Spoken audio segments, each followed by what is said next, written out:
Hello,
everyone, and welcome to the SnodaCast S2E8.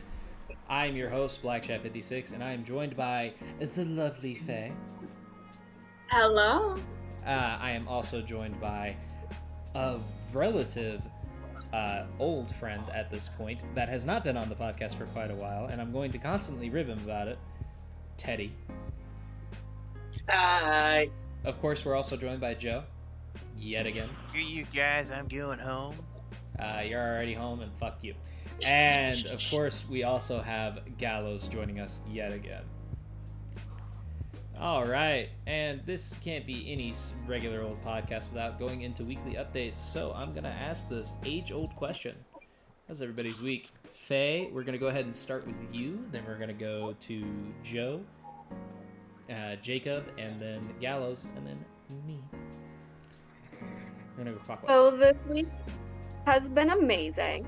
I'm about to be at my 1 month mark with my brand new job. I have my review tomorrow. Had a nice little weekend off with the holiday that just passed and got to spend some time with family and friends. Absolutely enjoyed every minute of it. Right. Alright. Joe, how was your week? Oh, I was glad that I finally got to have a time like Thanksgiving to catch my breath and just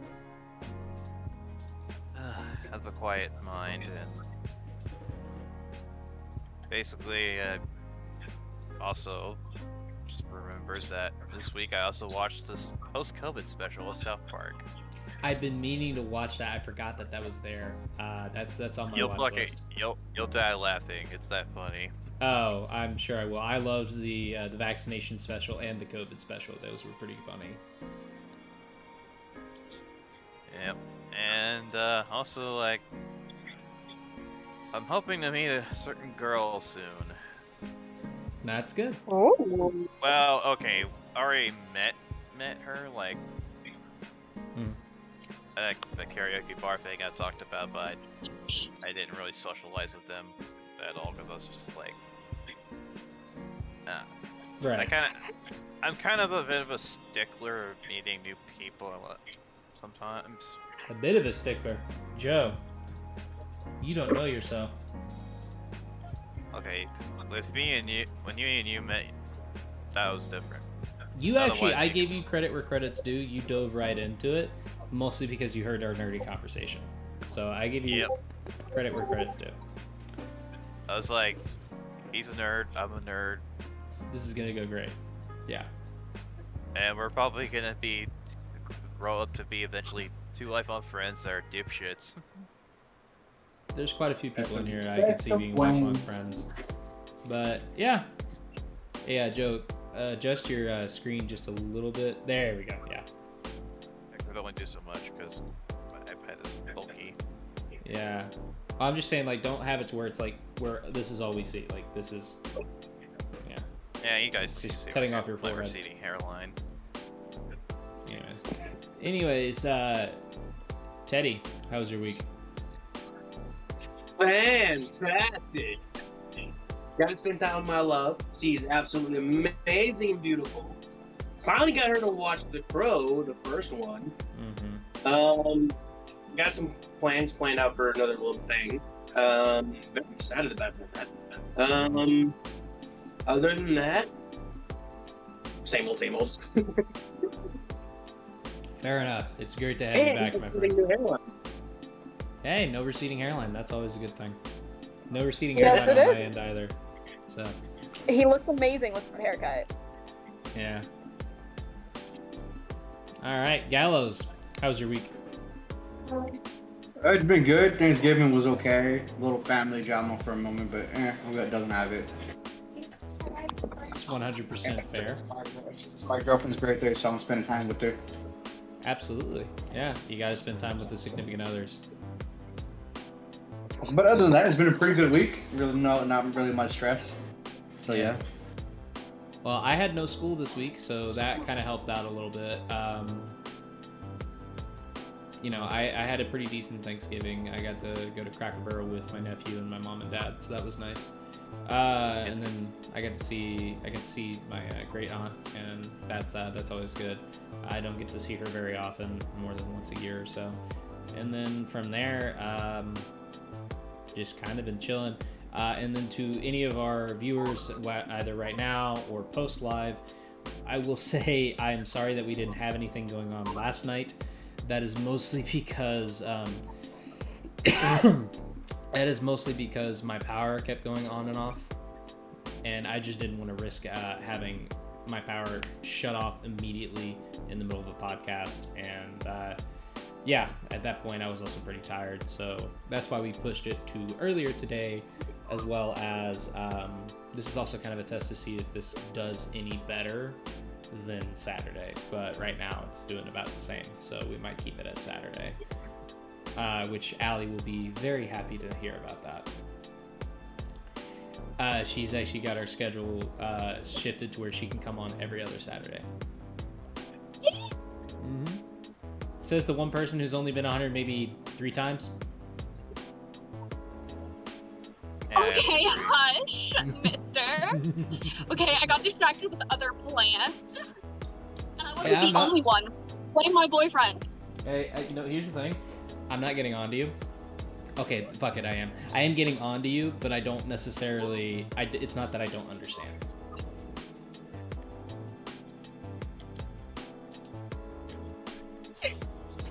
Anyways, that being said, if you guys are ready, we're going to go ahead and go into Now Showing.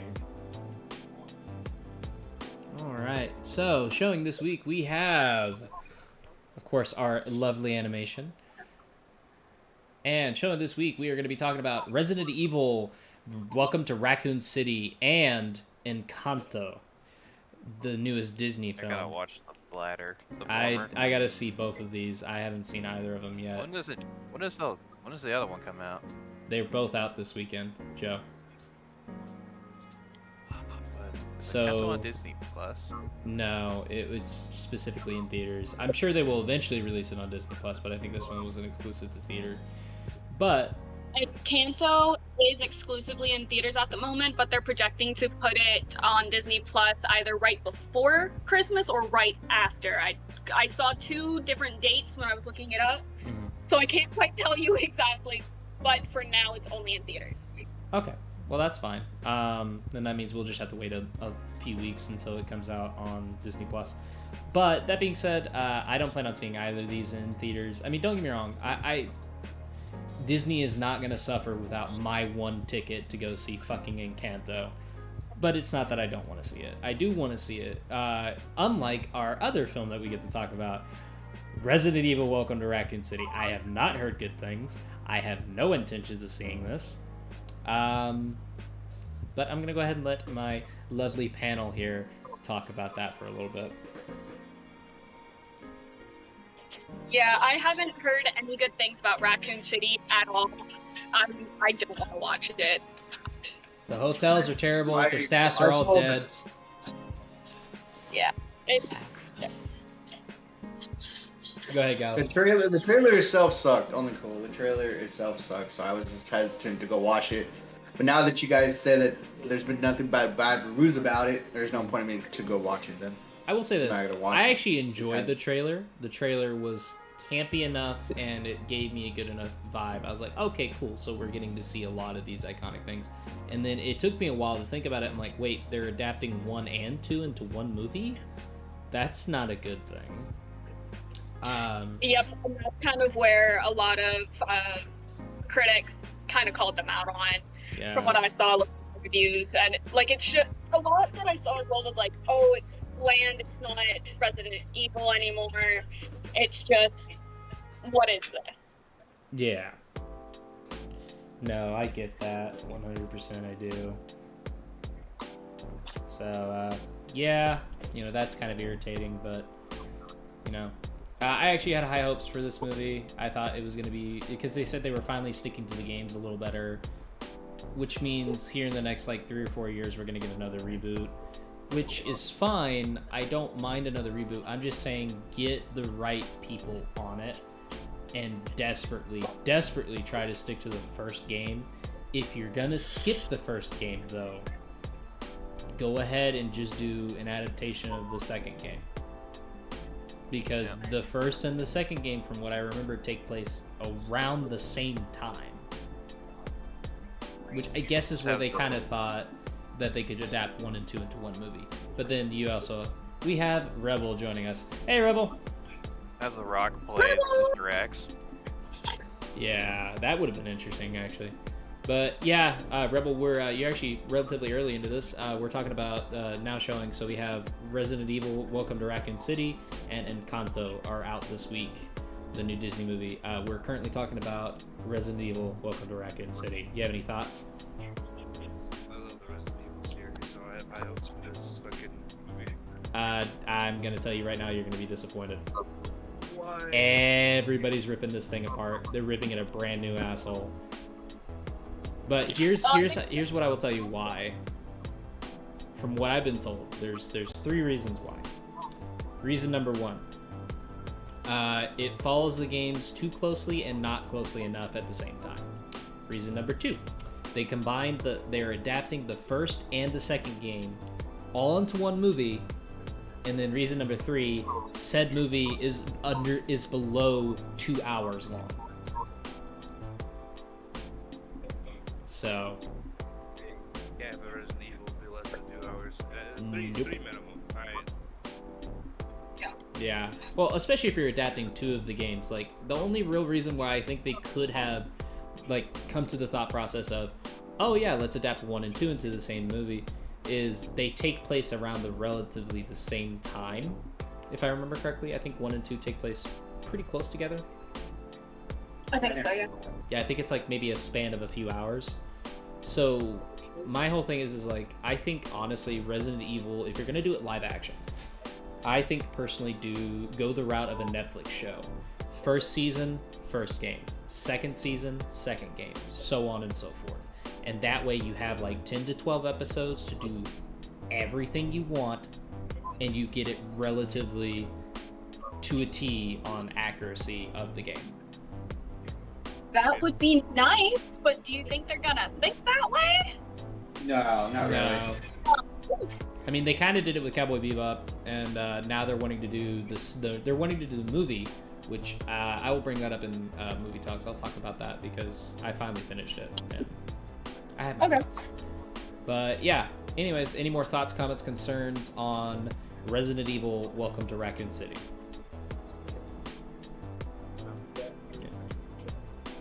Teddy, you've been silent. Don't get bit by the dogs. Yeah, which actually I did hear that there are a few positives to this movie.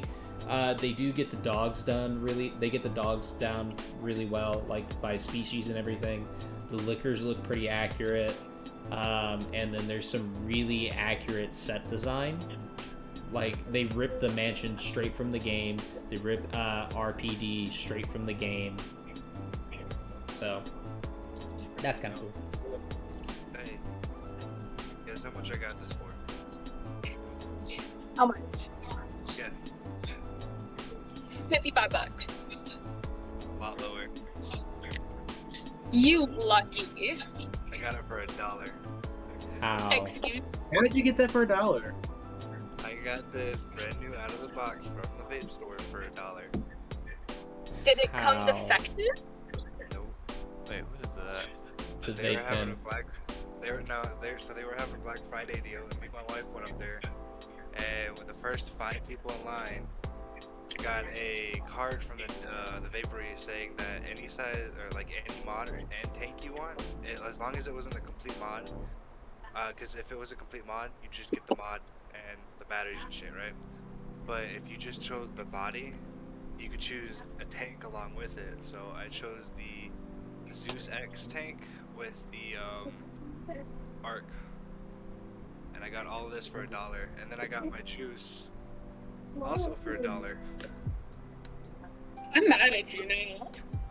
And they gave us like 2 batteries with this. So That's awesome. All right, so on to our next topic, or on to our next movie for now showing. Disney's Encanto. I know very little about this movie, other than it's a magical family, but it follows a character that is not magical, and they're in a magical house that has multiple locations, so therefore it takes place in the same area for the entire movie, but also not for the entire movie. So, anybody have any thoughts, comments, concerns on Encanto? I That cannot is wait one- till it comes out on I Disney didn't Plus see it. because I'm debating whether to see it. It looks so good. My biggest thing is there's quite a few movies that I'm looking forward to seeing in theaters. That's not really one of them, and like I said, Disney can live without my one fucking ticket. So, I'll Yeah, hopefully I mean, true. be down if you want to see Spider-Man No Way Home a second time. when are you gonna be down, Joe? 21st to the 28th.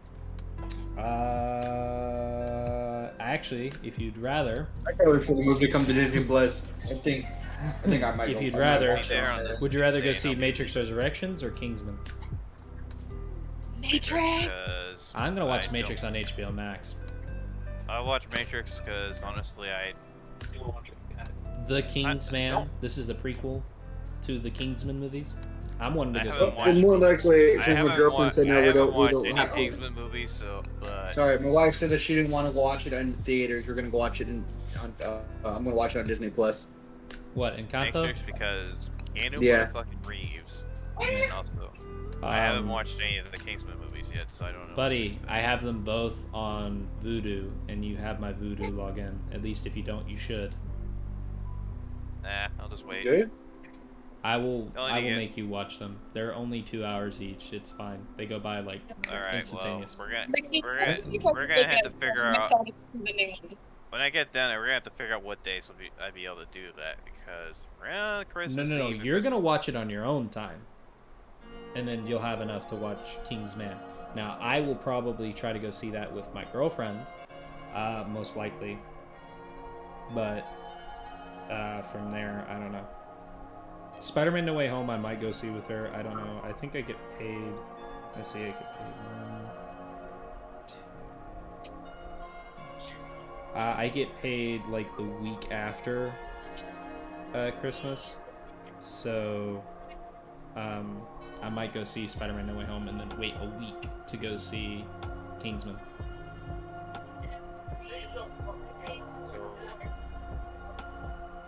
Anyways, Disney's Encanto. Like I said, I'm just gonna wait until it comes out in theaters. Comes out on Disney Plus, and I'll go watch it then. Yeah. Rebel? No, I've never heard of it. It's the newest Disney movie is what it is. It's the newest Disney animated movie. Anyways, so if you guys are ready, we can go ahead and go into our first topic for the night. Our first or second topic? Our third topic. First. Now showing is its own thing. Alright, on to our first topic. Our first topic is Black Panther Wakanda Forever has officially shut down fully for the time being due to Letitia Wright having a severe concussion and a very bad shoulder injury. We don't know the exact specifics, but we do know that they have shut down production due to this because she is the main star at this point, which pretty much all but confirms that she is going to be the new Black Panther, which, again, if it wasn't for the fact that Chadwick Boseman had tragically passed before this movie even got off the ground, then I think that they were probably leaning towards that way anyways. But I think now that because he passed, he kind of forced their hand to do that, which is fine. I don't care. I thought Shuri was fine. But anyways, what do you guys think about this movie kind of shutting down fully for a while for her to recover? Probably for the best. Well, honestly, I really didn't know it was coming out. Mm-hmm. So I really don't really have an opinion on it very much. Faye, Yes. what do you think? I mean, I'm kind of glad that they did shut down production, just because it did give a lot of fans more hope that she does become the main character. Like they had hinted and all of that. Because that's kind of what I've been seeing a lot, reading through some articles from it. It sucks that she has as severe of an injury as they're claiming she has. So I do think that, she does get for it, so she can come back into the States and so she can continue production with it. They're hoping to start production in January from what I've been seeing, but it may get pushed back a little bit more depending on how her injuries heal up and whatnot. Yeah. But I'm excited to see how this plays out. Oh, yeah, no, me too. I'm not really going to have any personal opinions on the movie until I get a trailer, at least. But I will say this. For the MCU, I thought... Now, don't get me wrong. I think Black Panther is a great movie. I think it is one of the most overrated movies, though. I think it's a good movie. It's a very important movie. I don't think it's the best in the MCU. I think it's severely overrated. Just like I think about But that. I still enjoy it. It definitely was a good movie, for sure. Oh, yeah. Hey, Shadow. Yeah, go ahead. Say that again. It is. I think it's sincerely overrated, but I'm not saying it's a bad movie. I'm not saying it's not an important movie. I'm saying it's a good movie. It's not like up to the tier that everybody else says it is. I that's my personal opinion, and I will die on that hill. Probably. Shadow's about ready. Yeah, I know, but I'm just saying that is my opinion. I think it is sincerely overrated. But that doesn't mean that I don't think it. That doesn't mean I think it's a bad movie. I think it's a really good movie. It's definitely up there in the MCU. It's just not top tier like everybody makes it out to be. Hey, you might get promotion. You guys want to see the new bumpers? Sure, if it'll get Shadow off my ass. I don't think Shadow would be able to. Bruh, I got ADHD. I can still stare at you while looking at the puppy. Aww. Yeah, everybody who has ADHD has a pressure vision up on high. This is Poppy. This is Poppy. Also, if you're watching the stream and you don't What know, did you do? we will only have Rebel You for 2 more. dumb motherfuckers. For 2 more? Yep. Okay. Oh, it's gonna wait. Yeah. Shut up, We're not really getting that many viewers as of right now. I think I'm the only viewer right now. On Wait a top of minute. that.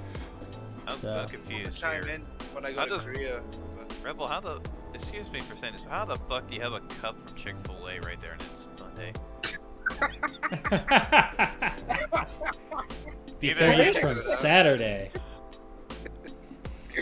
I was like, okay, unless you know a certain Chick-fil-A that it stays open on Sunday, that was fucking sus. Yeah, it's the one ran by a satanic group called Chick-fil-A Never. Chick-fil-A never. Oh man, that's good. But yeah. So Okay, actually, good laugh. Shadow, do you have any No. thoughts on this first topic? This first topic is Black Panther 2 is fully shut down for a little bit because Letitia Wright had a really bad injury. So I think this movie is going to be, in my opinion, I think it might. Nevertheless, I feel like she's gonna nail this role Yeah. because she nailed the role in the first one. She's gonna nail it again. Oh no, I loved her in the first one. Like especially Chadwick. Like Oh, he yeah. fucking killed. Oh yeah, Black. no, that's what I will say. He's the part that elevates that movie for me. Him and Andy Serkis elevate the movie for me. Letitia Wright to a lesser extent as Who well. was playing as, I can't remember his name right now. Claw, He had that Ulysses shoot. Claw. Yeah, Ulysses Claw. He played that role so well. Yeah, no, I agree 100%. But yeah, I definitely I'm pretty feel. sure every years back when Chris Evans was unfortunately a torch. Yeah, That was I will say this: he was actually one of the more entertaining elements of those movies. true. True. I mean, he's the only one that actually got a second movie. Yeah, fair enough. I do think that they were laying the groundwork for Letitia Wright, for Shuri to become Black Panther, but I think because of Chadwick's passing that that's the reason why they're just going full forward with it now, which is fine. I'm not saying it's a bad idea. I think she does have the potential to keep it going for quite a while, because I think Chadwick was already in his he was pushing 40 whenever the first one came out. He was 43. Yeah, he was in his early 40s when he shit. passed. I think he was like 42. So he would have been like in his late 30s whenever he did the first Black Panther movie. Mid 30s whenever he did Civil War. But yeah, I think personally, and I think Letitia Wright's in her 20s. So I think personally, he died at 43. 43. Okay, I could have swore he died at 42, but 43 makes more sense. That's scary. Yeah. Real fucking scary. Well, colon cancer, man. You know, if I'm you get just colon saying, cancer, If the Thanos snap happened, and he died, yeah, who would all be willing to bring him back? I think everybody would, honestly. He was such a good actor. I mean, even if he was in a bad movie. Back. Yeah. I would say even if he was. Crew, Oh, yeah, go ahead. Sorry. the crew, Stan Lee. Ooh. Yeah, no, if you're going to bring back Chadwick, you have to bring back Stanley. Oh, Yeah, you just have to. 100%. Don't get me wrong. Look, don't get me wrong. I really want to bring him back because I think he lived a good life. So I at least think he at least deserved to sleep at least. Yeah. Gallows, What? I will fight you. More likely be asleep. What? I'm just saying. Look, the dude lived a good life. He made really good movies. He made Spider-Man. So I mean, I think he deserves rest instead of bringing him back because everybody was sick. Huh? You cannot just base this first thing off Spider-Man. I know.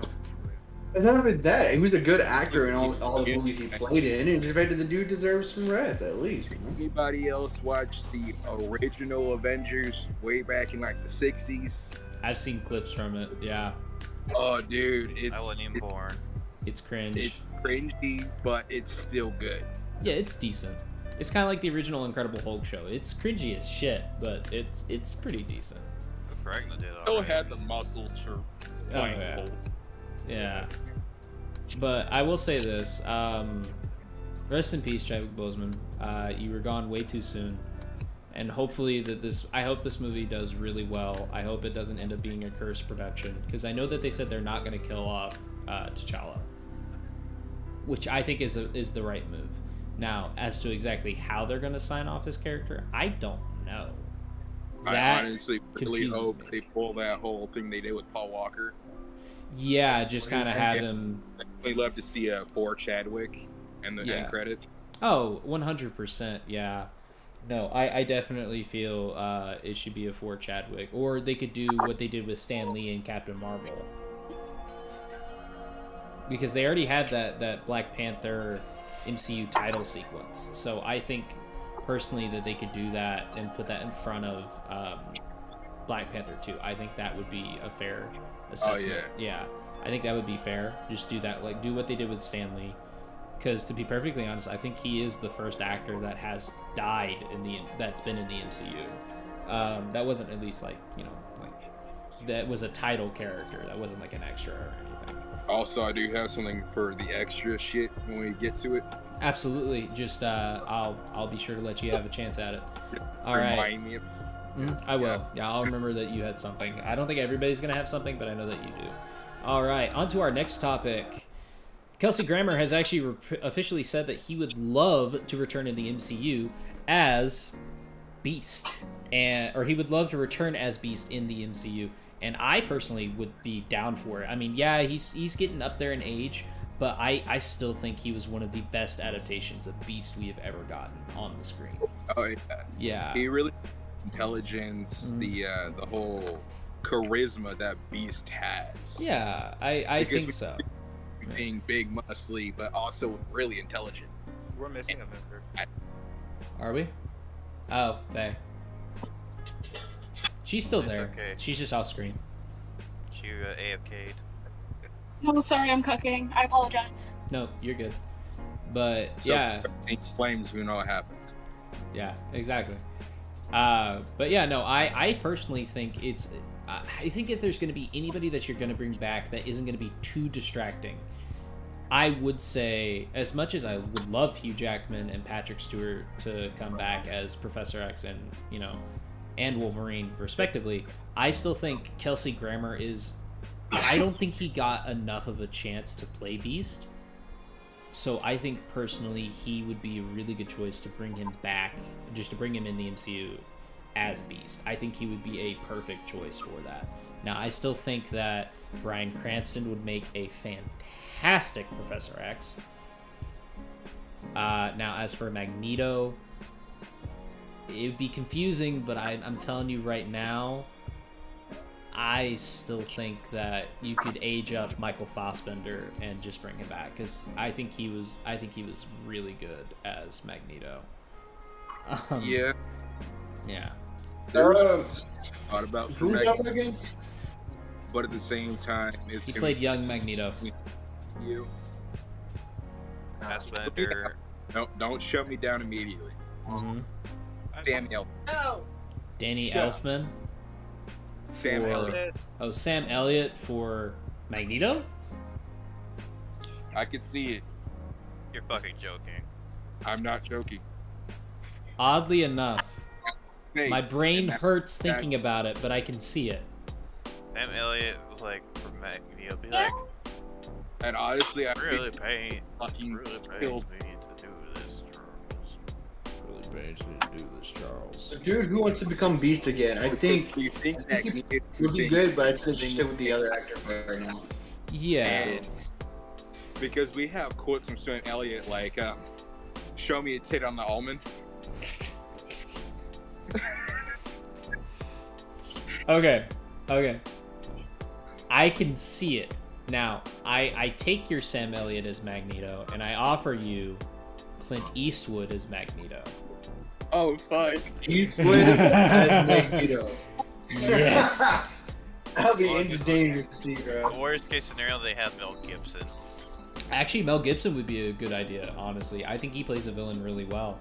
I would Make love sure to see he Mel doesn't Gibson. blame- Just make sure he doesn't blame the Jews. And that's where it would be perfect, because irony would be so great as that he plays a villain. He plays it really well. It just so happens to be a Jew. I think that is like perfect situational irony. And you know what? And you know the kind of shit he got into. Oh, I know. You think about it, Magneto is basically the Hitler of X-Men. That is true. Now, I will say this. Giancarlo Esposito would be an interesting Magneto. I'm not against it. And I want my scalps. It pays me to do this. But Now, this is each what one of I you was men doing. owe me 100 Nazi scalps. And I want my scalps. You're quoting my favorite fucking Tarantino here's my movie. You better question for respect it. Yeah, it is. Yeah. Who's one character that's not been in MCU and has not had a movie that you would love to see? Century.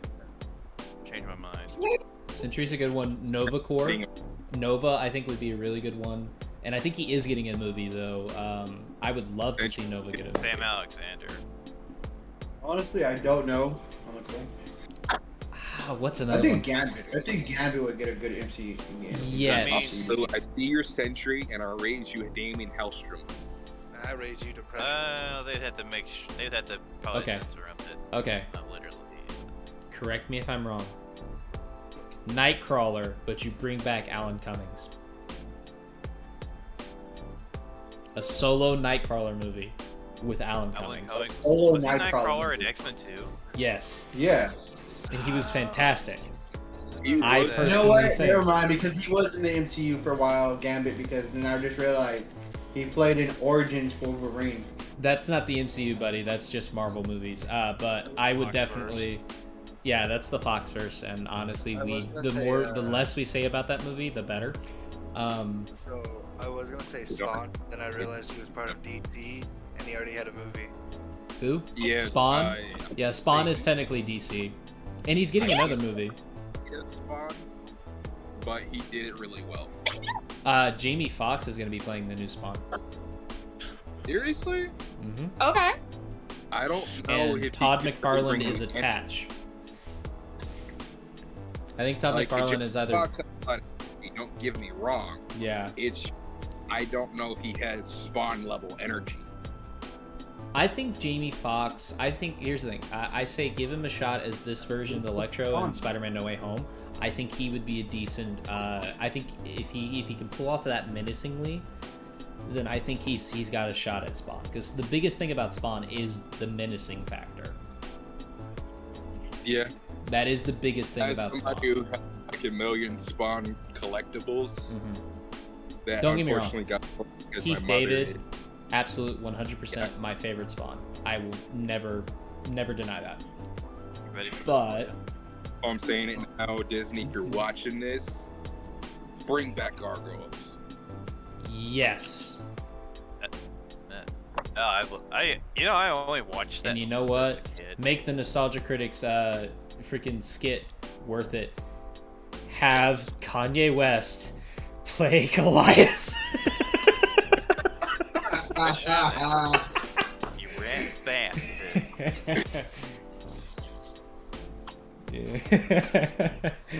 Just make it happen. I don't care if it's gonna be a Funny or Die skit with Don Cheadle.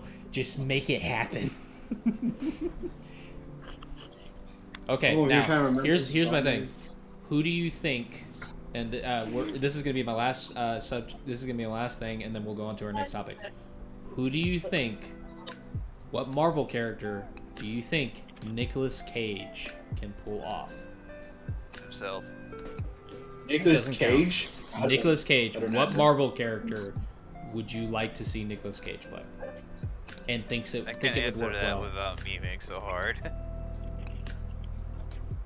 Honestly, and here's a character that not many people may know, Mhm. but 3D Man. 3D Yes. man? And he could Can't be be a Ghost hero Rider. or a villain, honest to God. I would actually love to see him 3D return Man as Ghost Rider. That's the best part of it.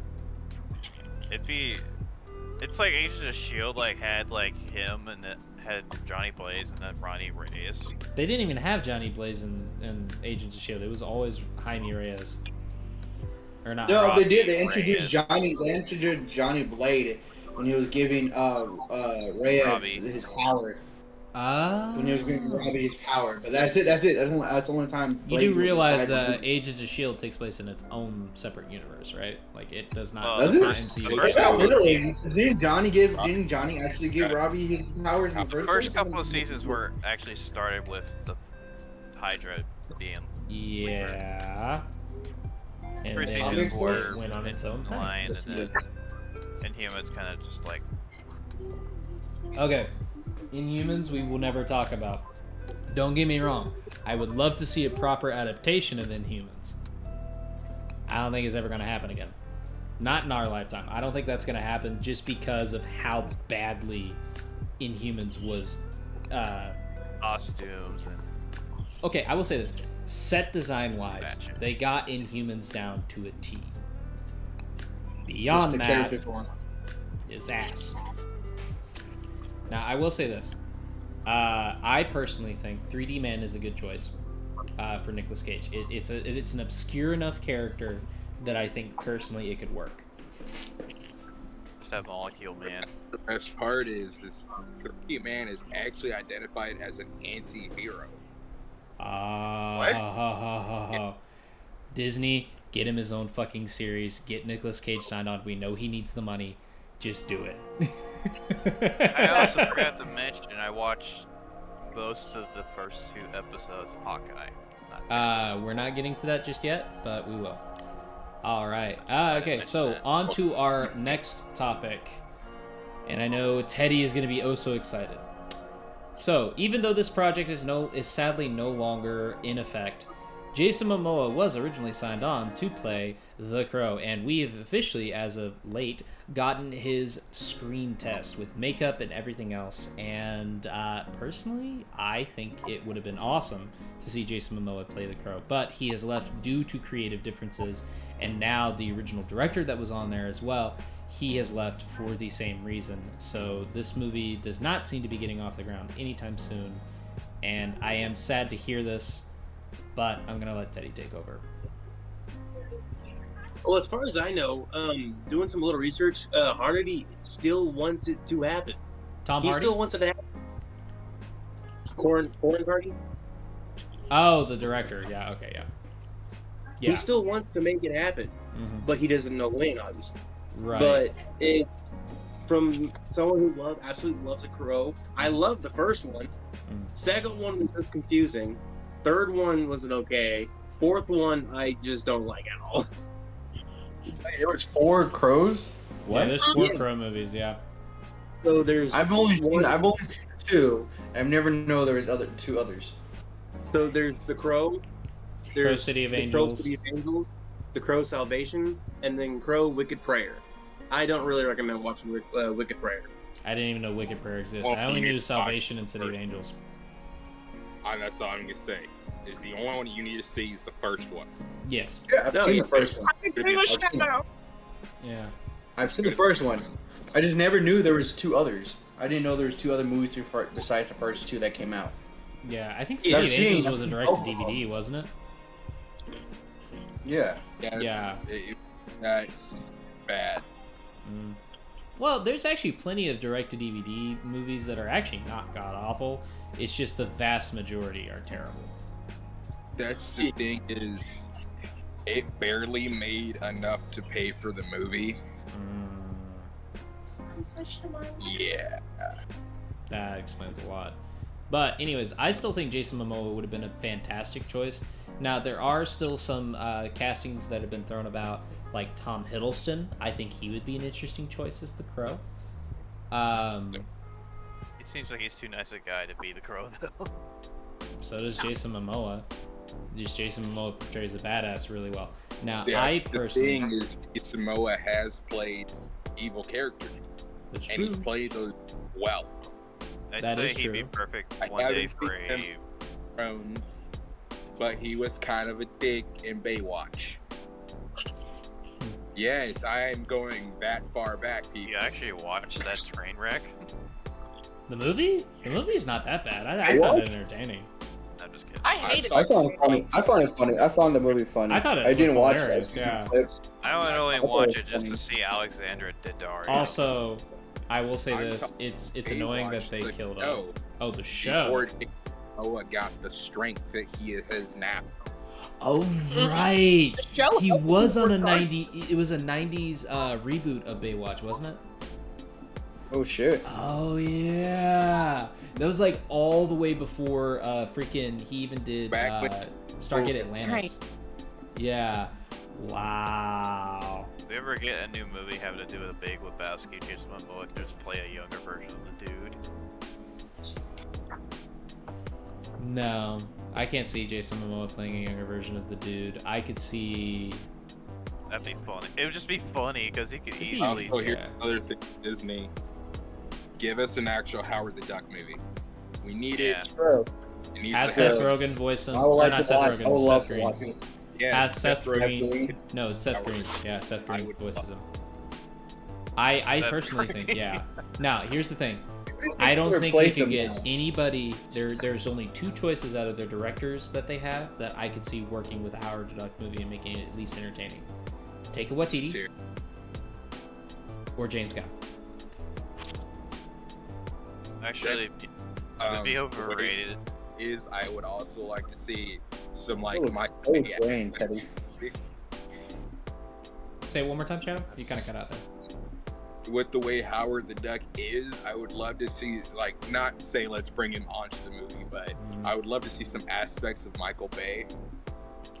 Oh no! Oh dear God! Have Michael Bay produce it. Yes. Yeah. I could see that. But still sports somehow, Yeah. like his explosions and shit. Because when you want explosions, you always go Michael Bay. That is true. Here's the thing. I think there's only one director that I think would do it. It just depends on whether or not Disney would be willing to. I think James Gunn would be the only director that would be willing to do it. I think he would be. I think he would be a good choice, just because he did kind of make Howard the Duck a relatively decent background character that was kind of funny. Was Howard the Duck, was that the duck that they showed inside the inside Guardians of the Galaxy movie, was that Howard the Duck? That was Howard the Duck, the one that says, once you go duck, you never go back. That's Howard the Duck. You know who voices him? Seth Green. Who? Oh, wow. Yep. But I think if they did remake it, I think it'll be a good movie to watch. I think it'll be funny and entertaining, but I don't know who should direct it though. I'm just saying, I think James Gunn would do a good enough job. I also think, just from like dialogue wise, I think the only person that could probably make the dialogue halfway decent is Taika Waititi. Okay, I also have a second suggestion for the voice. Who? When he was younger, Jim Carrey. Jim Carrey would have been an interesting choice. That would be entertaining to watch, bro. I would love for to Howard watch the that. Duck. I would have actually enjoyed to watch that, yes. Nowadays, no. I think it would be way too distracting for him to do. I still think Seth MacFarlane is always a good choice if you want to get like a. But it'd be character. overrated if it was him being Peter's voice. No, I think if he's gonna do Howard the Duck, he's not gonna do Peter's voice. I think if anything, he would probably. I think he's gonna make an voice for it. I really do.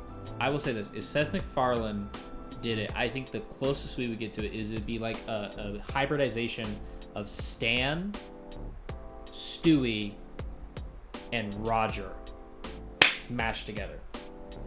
Oh, What? No. What about Brian? What about Brian? Wait, say those words. Wait, say the characters again one more time. Let me get this right. Stan from American Dad, Roger from American Dad, and Stewie all combined.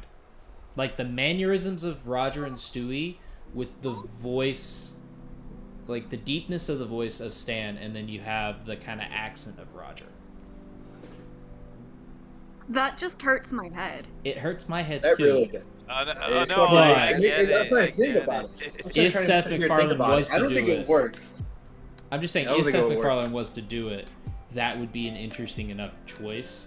But I still think Seth Green is a good choice to play Howard the Duck, and I think personally, either give him like a handful of shorts, or give him like a very short Disney Plus exclusive movie. I think that's fair. I don't think necessarily go full-fledged, like full-on theatrical release movie, because plenty of people would be like, okay, well, it does say Marvel Studios on it, but people are also starting to get tired of Marvel Studios. Look at Eternals. I think personally, I don't know how well Howard the Duck would do in theaters. I think keeping him as like a cameo for a few things is fine. I think it's Like, just it was really a like- fun Easter egg. Is my thing. What's up? Even if it's like 10 episodes, we need something with Howard the Duck. Oh no, I agree, 100%. I think a short film will work for Howard. Don't get me wrong. I love the movie. I saw it. It was really good. I think a short film will work for him because I feel like Howard being more comedy and action instead of like action and anything else like Also, the other Marvel. For the original Howard the Duck movie, lest us never forget, in the first 5 minutes, we got duck tits. We're gonna forget that. We never forget.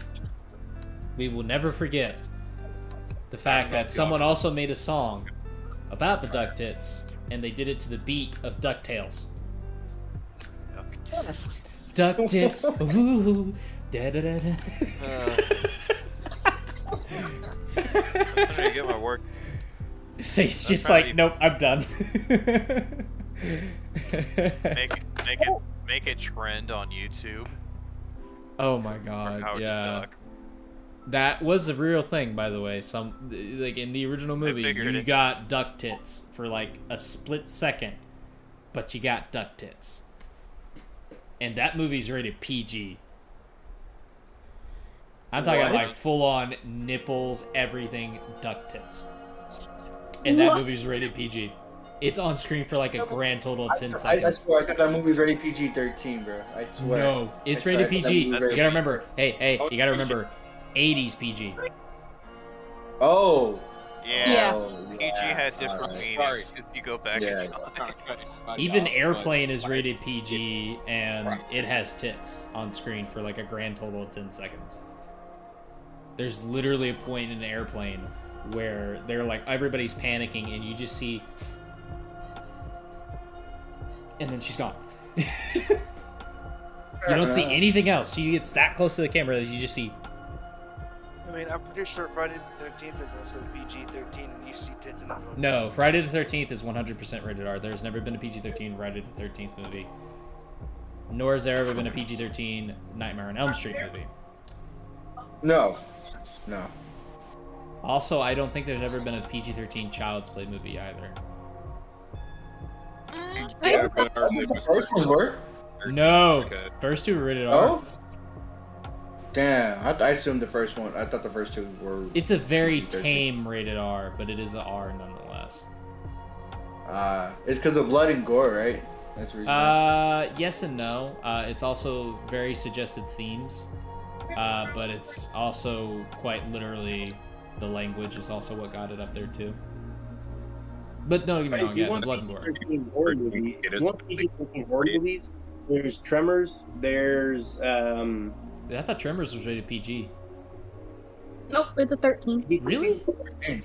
Yeah, it's 13. It's because of the action, how actiony it is, I guess. So yeah. I thought it was because of like there was some pretty graphic kills in it too. Yeah. no. Basically. It's not as graphic as you think. No. I'm just saying for the B horror movie that it is, there's some pretty graphic kills. It's not like levels of like rated R, but it still shows blood and everything. It's kind of like Jaws level graphic. Yeah. Yeah. Then there's Scary cheesy. Stories. Scary Stories to Tell in the Dark is one of my favorite examples of a PG-13 horror movie done right when they're doing scary stories. Everything else is filler bullshit, and I don't like the rest of the movie. But when it's actually scary stories, it's genuinely fucking good. Minus the last one. The last one kind of sucks. Speaking about scary movies, was that movie good? Scary Stories? The Oh, I would movie highly recommend Scary it. Stories. Yeah, I would recommend it, especially if you're a Scary Stories fan. Just because those segments are really done well. Minus the Jangly Man, which is also combined with like Tai Do. Yeah, that one was, even though they got a really talented contortionist, it just kind of, it wasn't like the slow, creepy gothic shit. They kind of went actiony with it, and that's where it kind of ruined it. So, yeah. Then there's Insidious. Insidious is a good example. We heard Insidious was somebody good. yell, but I heard then it got about cut out. that movie, but I never watched it. It's good. The sequel sucked. But I it's good. almost watched the first Sequel was Insidious, iffy. The only other film I had seen before I even watched the first one, I literally saw the latest one, Insidious: The Last Key. I was literally in the theater with two other friends counting fucking jump scares. I was like counting down to it. I had a blast with it. The movie was shit, but it was fun to make, it's fun to poke fun at it. Oh wait, which one is Insidious? Is it the one with the demon, or is it the one with the one about the dreams? That both father and son has the dreams they go into. That's the first one. No, Back they in don't. late. It's not dreams. It's its own ghost dimension. Yeah, that. That is Insidious. I think the first two. I think the first two were good. I liked them. Mhm. I liked them, but the last one, it was okay. I really couldn't get into it. I watched it. Mhm. I did, but I couldn't get into it. All right. The first two were great.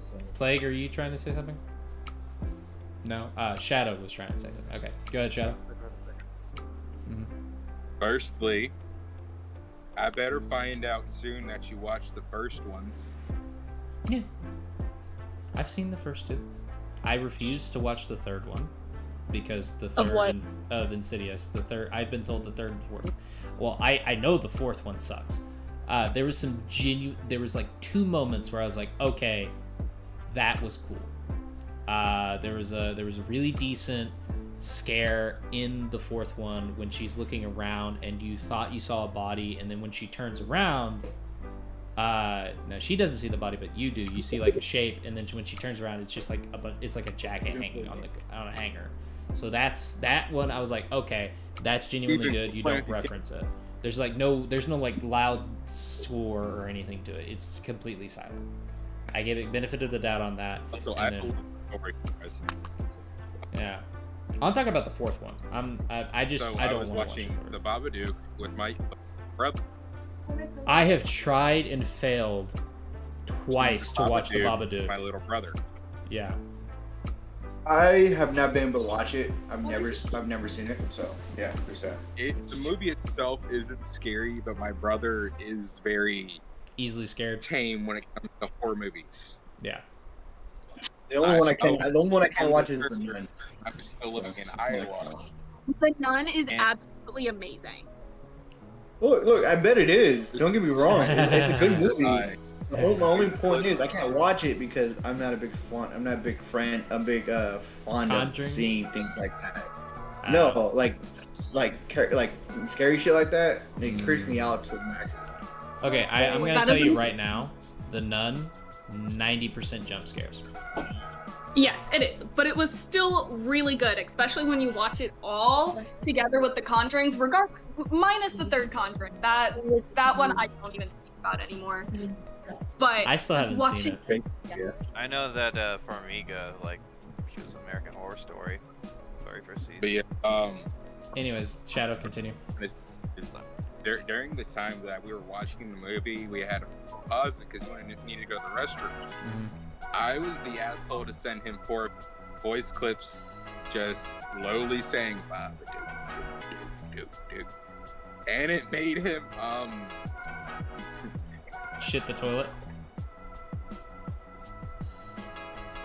You should cut out there. What he wasn't on the toilet when he listened to the voice. Oh, you asshole, you dick, bro. Poor guy. That poor man. I reached into the bathroom when he wasn't paying attention. I shut off the light. Oh man. But yeah, no. The Babadook is. It was Babadook. Yeah. And you heard one very loud flatulence and then a boom on the floor. He slipped. Are you playing it all over again? Yeah. Oh my God. All right. Anyways, we went way off topic from The Crow. Nightmare stories. We went way off topic from The Crow. Any more thoughts, comments, concerns on Jason Momoa's screen test as The Crow? I hope he comes back. I hope he comes again. I hope he does it. Yeah. All right. On to one that I was actually play. Real quick. Teddy. We've had the little 2 games in the past already. If you can choose one to play The Crow or Eric Draven, who would you choose? What was the first choice again? Nobody. No. It's already been done. Brandon Lee. That is fair. True and fair enough, but just out of curiosity, if you could choose someone to play Eric Draven, who would you choose? Russian. Oh, I'm sorry. Shut up, Rebel. But honestly, because I could see him completely kill the role. Johnny Depp. Johnny Depp? if he was like, here's the thing, if he was 10 years younger, I would say fucking go for it. If he was like in his like 30s, I would say go for it. However, he's like in his 40s. I think he's too old to play him now. Now, my choice. He still doesn't look. Younger, yes, but older, no. Yeah, I don't think he can do it. Let Teddy talk. My choice. My choice was, if he's still alive, Heath Ledger. Yes, if he was still alive, Heath Ledger would have been a great Crow. I completely agree, 100%. I feel like he would have done it. Though, granted, I think if he wouldn't have killed himself with The Dark Knight, I think the Crow would have definitely pushed him over the edge. Whoa! I think he did good in The Dark Knight. No, I'm saying if he didn't. I'm not saying he didn't do good. I'm saying I think if he hadn't have killed himself because of The Dark Knight, I think if he would have done The Crow afterwards, that would have pushed him over the edge. Ledger. I don't. Yes. Yeah, Ledger killed himself. He killed himself. Yeah, he overdosed. Oh, well, I meant like. I thought you said like because of the movie. I was like. Yeah, because he was a method actor and he would lock himself in his bed in a like a shitty apartment closet for months on end. For a week straight. Yeah, for a week straight just to get in the mindset, and then it just pushed him over. He started acting like it. He started pretending. He started doing everything they would do, and to get the mindset of what Joker would be. Yep.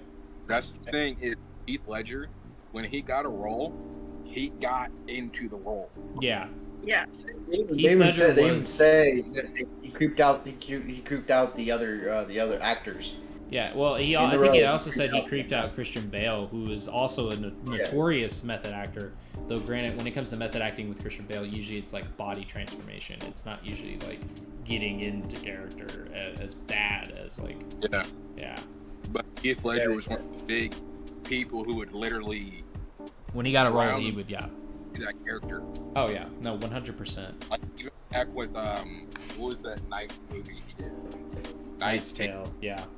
He did that fucking phenomenal. My mom loves that film. I personally think my only other favorite role of his, I thought that he was good in The Knight's Tale, don't get me wrong. I think he did better in Brothers Grimm. I'll agree. What was that romantic film he did? I can't remember. Oh, I know which one you're talking about.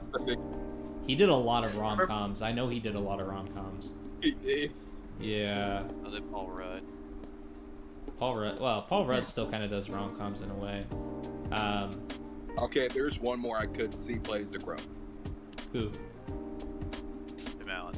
Chris Evans. Chris Evans would be a very interesting Crow. I know, but yeah.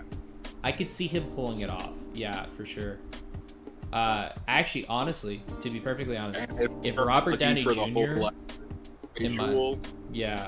I would say if Robert Downey Jr. was like 30 years younger, he would be. Yeah, that's what I was gonna say, Robert Downey Jr. Yeah, because a lot of our Avengers don't look like their age. No, they don't. But I'm saying, like, even my head. Yeah, even Robert Downey Jr. would probably be like, no, fuck you, I'm way too old to be doing this shit. Kind of like, I think, honestly, Johnny Depp would even say, no, I'm way too old to play the freaking Crow. So. Yeah. If he was younger, version. Yeah. Like, honestly, I think, like, Johnny Depp, peak Pirates of the Caribbean, would have been perfect as the Crow. Oh, yeah. Yeah, that would have been, like, perfect age for Johnny Depp to play the Crow, and that's long past. So. Anyways, if you guys are ready, we can go ahead and go into our fourth topic. Let's go. All right, so this is one I'm actually really excited about because it's one of my favorite horror franchises. So, it is official. We are getting another Evil Dead movie, though granted, maybe no Ash this time around. With the title Evil Dead Rise, we will be getting it sometime next year on HBO Max, and I'm actually super excited about this. Okay, here's the thing.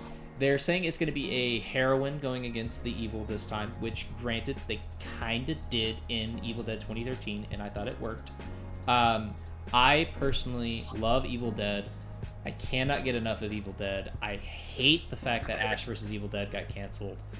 It could have led into a another movie. It could have, but I think even Bruce Campbell at this point is kind of like, okay, I get it. You guys want me to play Ash until I'm in my fucking 90s. I get it, but I can't.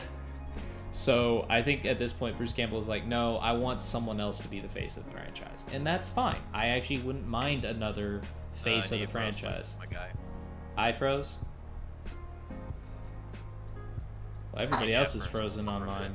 Everybody froze. Everybody else was frozen on my end. So. Everybody, mine is good. Yeah. I think they turned invisible. Faye, I think, is off camera. But yeah, I will say this. I think someone else being the face of the franchise is fine. I'm not a big defender of Ash should be the only character in Evil Dead. I don't think that's the case. That's whatever. Don't get me wrong. I love Ash. We need a perspective on the series. Well, yeah, I would love to get a fresh perspective. Honestly, I would love a sequel to Evil Dead 2013. Because that one, honestly, deserves a sequel. Even though Ash may not be in it, but it would be nice to at least have an Easter egg or a cameo or something. Well, I would like a cameo from Ash. And honestly, here's the thing. I think any cameos from, legacy characters, if their actors are still alive, I think the perfect example of how to do it is Ghostbusters Afterlife. Would also be cool to kind of reference the show a little bit by having Carlos or Kelly be there. Well, yeah, I would love Carlos or Kelly being in there as well. I think personally that this one, I think what we could do is we could probably have it take place around the time, because you got to remember Ash vs. Evil Dead ends with a freaking super time jump into the future. So, and honestly, here's the thing, I think HBO should pick up Evil Dead. That's my personal opinion. Because I think HBO could really run Evil Dead really well. Or Netflix would be a good choice, because I think Netflix would do a good job keeping the regular status quo. I think the only real reason why Starz was able to do it is because they didn't go super woke. To give an example of HBO going super woke, Lovecraft Country. My shadow just freaking proved my point. An example of Netflix going woke. It's Netflix. Well, it is Netflix. I mean, yeah, it's Netflix. Think about it, so yeah, it's just Netflix. Yeah, I will say this: Cowboy Bebop was okay in my opinion. There's some really good moments in Cowboy Bebop. There's some really moments in Cowboy Bebop, and I think it does deserve a second season. I'm just gonna go ahead and give my thoughts. I think it does deserve a second season, and I know that they said they want to follow the movie, which is fascinating, because this one mostly followed the show. And they end on a different note than you would think. It kind of comes out of nowhere. Also, I'm going to give you flat out spoilers right now. Ed is only in the show for 40 seconds. And it's at the very end. So sorry for anybody that was in here that was really looking forward to seeing Ed. She's not in the show for more than 40 seconds. I mean, the main character I like from Cowboy Bebop is Spike anyway. So. John Cho does a phenomenal job as Spike. Honestly, Mustafa Kid did a really great job as Jet. He actually even sounds like Jet, like the original voice actor and everything, so that's cool. I don't know her name, but the chick that got to play Faye Valentine was okay. She was annoying as fuck at first. I was like, I'm already not gonna like you, and then she turned herself. She did turn it around. They did turn her around. They do make her, I believe, bisexual. I don't know if they go flat out full on gay. But yeah. She wasn't really full on gay in the movie, in the anime anyways. She wasn't bisexual. I think it was that one scene. It was just that one episode. She has a where lesbian. She had an encounter with that mechanic. Really? Yeah, no, she has a lesbian. They don't show it on screen, but they show the aftermath. There's a lesbian. There's a very heavily implied lesbian sex scene in the show, the live action one. Oh, wow. Yeah. Oh. But anyways, well, also about the anime, it was exactly what I was saying. It was actually they really don't show her having a having a gay relationship with anybody because I mean, there's that one episode, but the dude went under experiment, so I really don't really count that as being. No. Yeah. Anyways, back to Evil Dead. I personally would love a new movie. Now, as to exactly whether or not we're going to get it in theaters and HBO Max, I don't know. So far, from what I've read, it's really just exclusively HBO Max, which is fine. I'm excited about it, and I'm going to go ahead and let you guys take over. What are y'all's thoughts, comments, concerns on Evil Dead Rise and the possibility of there being no Ash? I'm completely fine with it because, like I said before, we really needed a new perspective. Oh, yeah, 100%. Because otherwise, it's kind of like a typical movie where it's like, oh, yeah, he's taking over again. Yeah. I don't know about it because I've never really seen the movie, so yeah. Oh, Evil Dead is fantastic, bro. I would highly recommend it. Evil Dead 2 is my favorite. One of the most disgusting movies I've personally seen, and I'm pretty sure it's pretty disgusting, yeah. Leprechaun Goes to the Hood. Oh, yeah. I've seen those. Leprechaun in the Hood, in my opinion, is better than Leprechaun 3 in space. It's way better than Leprechaun 3 in space. I had all the movies, bro. I had all the movies for it. I had all the Leprechaun movies. Oh, man. Yeah, I agree. I've never fully sat down and watched a Leprechaun movie by myself, but I have seen the kill counts for it, and that's about as close as I want to get to that franchise. It's entertaining. It really is. Warwick Davis is a fucking national treasure. Oh yeah, Warwick Davis can kill roles. Oh yeah. I still think in movie 43. Can't play an Ewok pretty good. Yeah. The B movies I've seen. Would you count Puppet Master as a B horror movie? Oh fuck yes. Really? I thought it was a good movie. I don't know. For a B horror movie, I love the shit out of it. B horror movies are not afraid to go campy. So here's the thing. Evil Dead can kind of be campy. Evil Dead is purposely campy. When I say B movie, you can be like a B movie, and then there's being like one, there's paying homage to B movies, and then there's just being a B movie. B movie is all the acting is either or you'll have a few performances that are really good. There's typically a lot of gore, violence, and nudity. To be perfectly honest, the Child's Play franchise, kind of a B horror movie. It's ridiculous, but they go full force with it. So I would say that's like the best example of the B horror franchise that got really popular. Puppet Master is a good one as well. Phantasm is more low budget. Phantasm is low budget, and that's kind of the reason why it goes as well as it does. But now Phantasm actually has really trippy visuals, and also those silver balls are terrifying. I would want other like meh, and I would even call it a B movie. Killer Clowns from Outer Space. Yes, 100% a B movie. One of my favorite B movies of all time. I thought it was a B movie. It is. It is 100% a B movie. B movie. Honestly, those brothers are still saying that they want to do a sequel. It's good cult following, so. Well, I was gonna say like the Coyote brothers, I think is their name.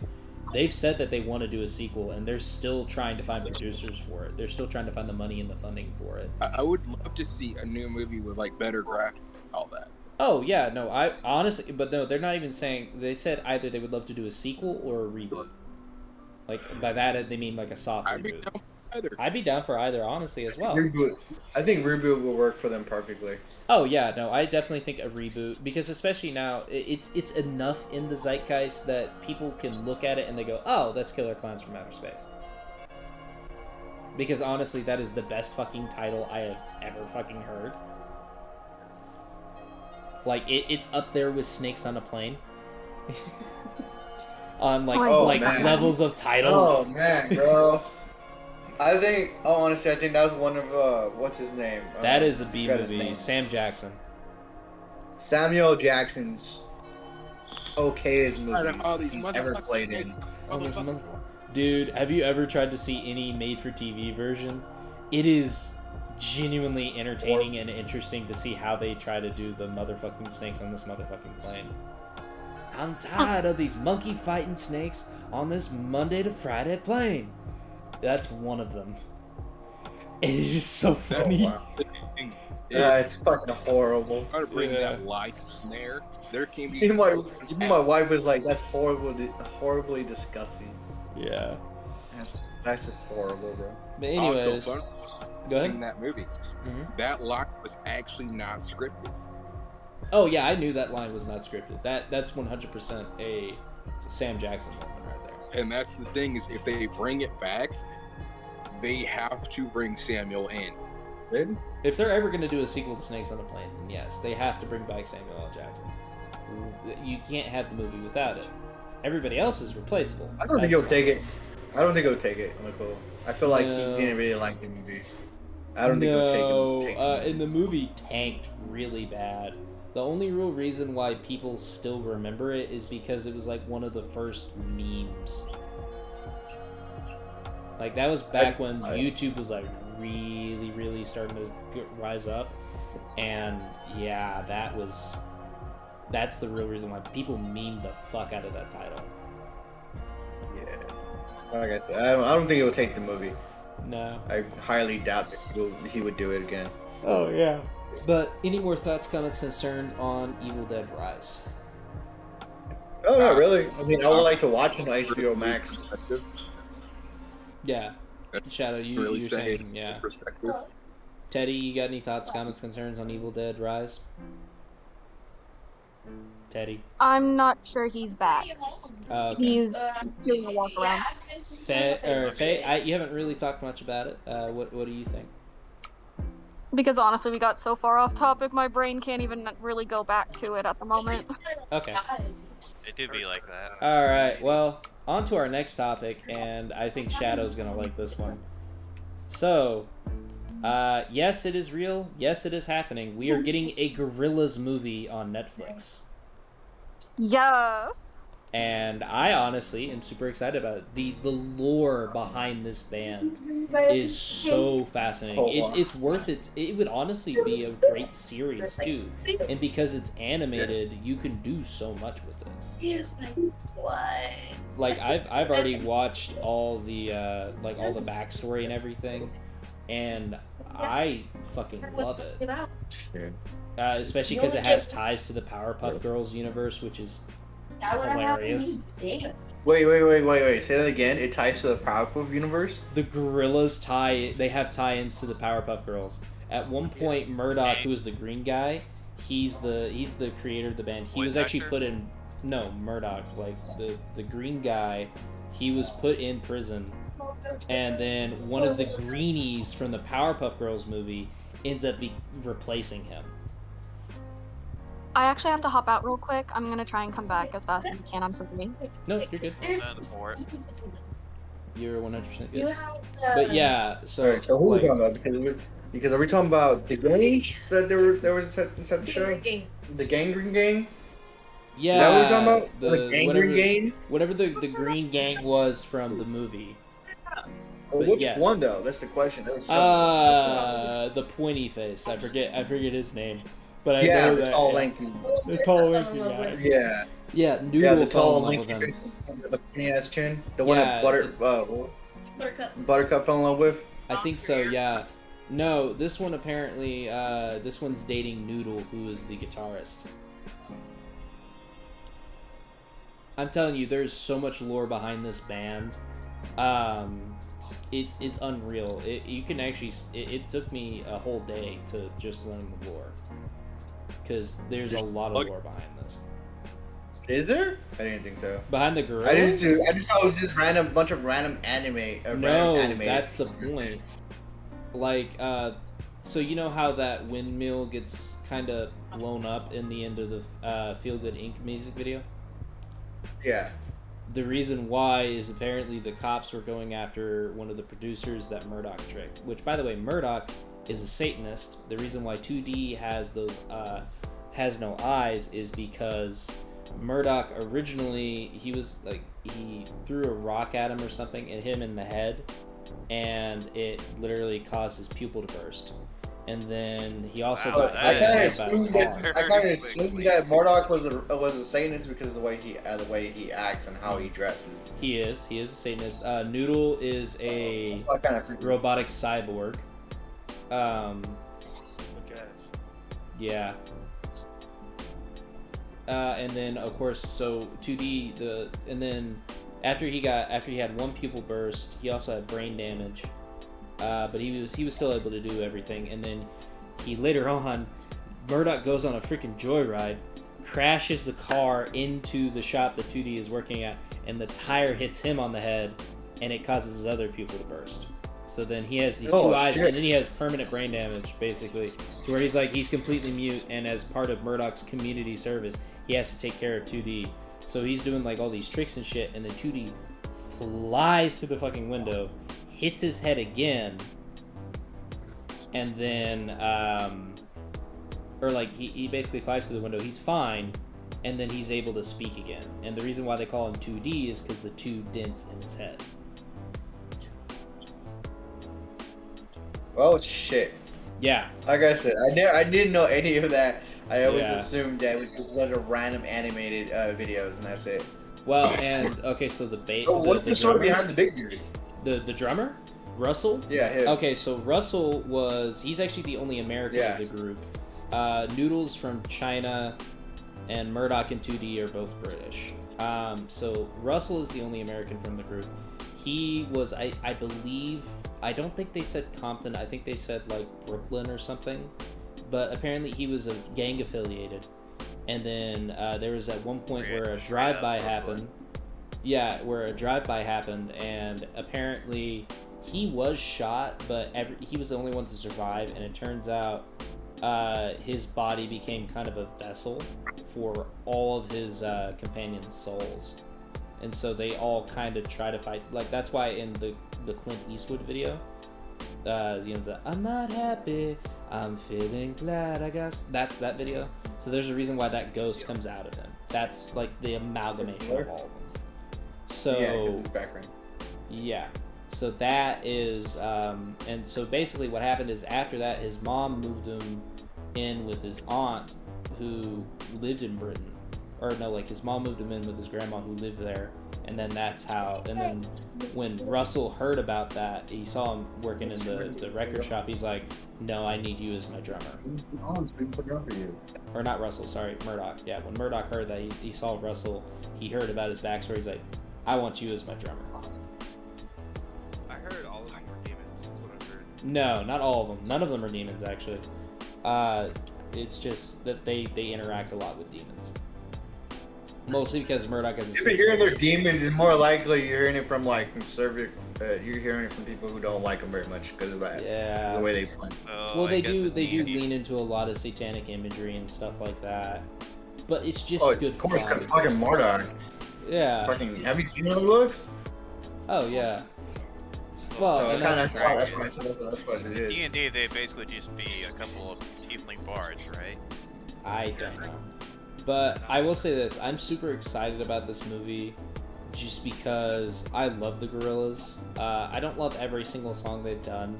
They have really good bops though. I mean, like, one of my favorite ones is not necessarily the newest, but Moments is really good. I like Moments. Saturn's Bars is really good in my opinion. I love that song. Yeah.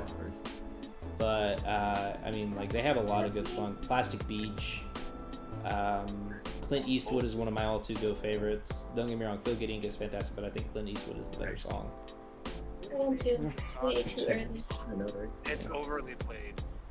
Which one? Clint Eastwood? Feel Good Inc. Yeah, Feel Good Inc. is way too overplayed. Whereas I think Clint Eastwood is still niche enough that you can still enjoy it. Yeah, 4 and 5 it's played. I believe it's played in 4, but mostly I've heard it in 5. I'm not really that big of a I mean, I like Gorillaz. I've heard some of their songs, but I'm not that big of a fan of them. So I don't really care for them. Like, I could find them in like every fucking movie or like fucking music video. You'll hear that song come in. Yeah.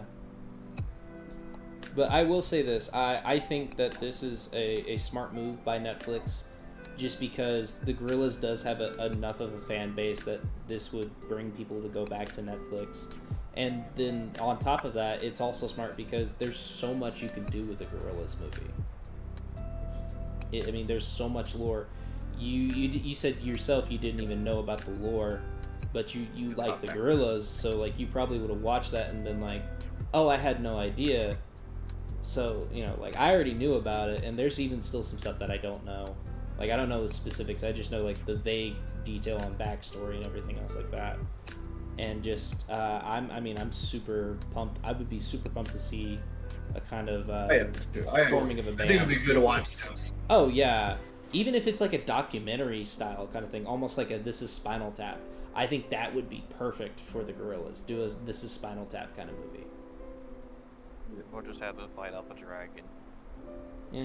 Or honestly, a Tenacious D type movie, kind of combined to This Is Spinal Tap with Tenacious D. That'd be pretty interesting. Oh wow. Yeah. So I don't know any other story details other than that this thing is happening, and I honestly can't wait for it. I can't wait for it too. I think I'll love to watch the movie. Cool. Yes. All right, on to our next topic. This is one that should shock no one. So, it's official. MGM is looking for their new Bond, and yeah, that makes about as much sense as because at the end of the new one, at the end of No Time to Die, I'm not going to spoil what happens, but they do say James Bond will return. Daniel Craig has officially made it. He's made it official. This is his final James Bond movie. No, I mean like he's done. He said, "I'm not coming back. You can pay me whatever you want. I'm not coming back." Yeah. I thought he said that about the last one. If I remember right, that's what I heard. He did say that he was done with the last one, but I don't think that I don't know about that one. That's kind of a different story. I think he, by doing this last film, he went out on a better note. So basically, he wanted to go out on a better note than he did with the last movie. Yeah, because honestly, Spectre was kind of a hit and miss. It was pretty much a miss at the ending, but this one ends more conclusively, and I think personally it's a better ending. It's one of the better final Bond films. I will say that. We should have died a long time ago, just like fucking when they were making the fucking eulogy for Twilight. That shit should have died too. Oh yeah, I'm glad Twilight's done. The James Bond is a good series, but after a while it just gets old. Isn't that why it died out? Isn't that why it died out before the new James Bond movie came out? The new ones, the new sequel. Yeah. It died out with the last actor. It died out with Pierce Brosnan because it got way too campy, and then it's an old genre. There's no point for a James Bond movie anymore. If anything, try something different, like a different movie. Oh no, I agree. But I mean, also the thing is no, they're not making any more Johnny Englishes. That actor's way done. Rowan Atkinson, I think is his name. Michael Myers was a rare thing. You're talking about. I'm gonna be honest. I like Michael Myers. Don't get me wrong. I love the Halloween sequel, but I kind of feel they should have been done with it after the last movie was made. The last movie saw Halloween kills, and I just kept making all kinds of snarky ass comments about all the kills that were going on. Let's be honest. They shouldn't have even made the last movie. It was. Halloween Kills feels like a middle part because we're getting one final movie of this particular version of Michael Myers. So I think the drawback is it's just going to be for this timeline. They're going to want to bring this killer every fucking time. Okay, here's the thing. Here's what I think they should do with Halloween. I know that I know it's going to be kind of a spit in the face to John Carpenter because he tried desperately to get it to happen. I personally think they should stop with Michael Myers. If you're going to continue the Halloween name, make it a horror anthology series. Do what they tried to do with Season of the Witch. I would love a sequel to Season of the Witch. everybody, kids died by putting on a Halloween mask and hearing a jingle. Well, So and I the got a fact that all I Season can of the say, Witch has the been end referenced of in... Halloween, the slasher films, I just think they should just do a battle royale between all the slashers. Well, no, Make that a would movie be all the entertaining. slashers. I agree Fine, 100%. But I still think I have that they a should try to do new and original ideas, because do what Cloverfield was originally trying to do. Like, look at 10 Cloverfield Lane. 10 Cloverfield Lane was not originally a Cloverfield movie. It was originally called The Bunker. And then they picked it up, and then in order to get it in order to have it have a chance to make more money, they rewrote it to where they added certain references here and there, and then that's when they made it. Now, Cloverfield Paradox was also another one. It was called God Particle. I think that's what the Halloween franchise should be. You should take original horror ideas and start putting it under the Halloween name, and then go from there. Because Season of the Witch is pretty well regarded nowadays. So, you know what movie I think needs to be brought back? What's that? The only reason why I feel like this movie should be brought back is because I don't think it's gotten enough love as it should when it was first released. The Grudge, or known in the Japanese version, Ju-on. Dude, that franchise has been long dead. I'm telling you right now. They tried to remake it, they tried to reboot it, and that movie fucking sucked. Oh my god.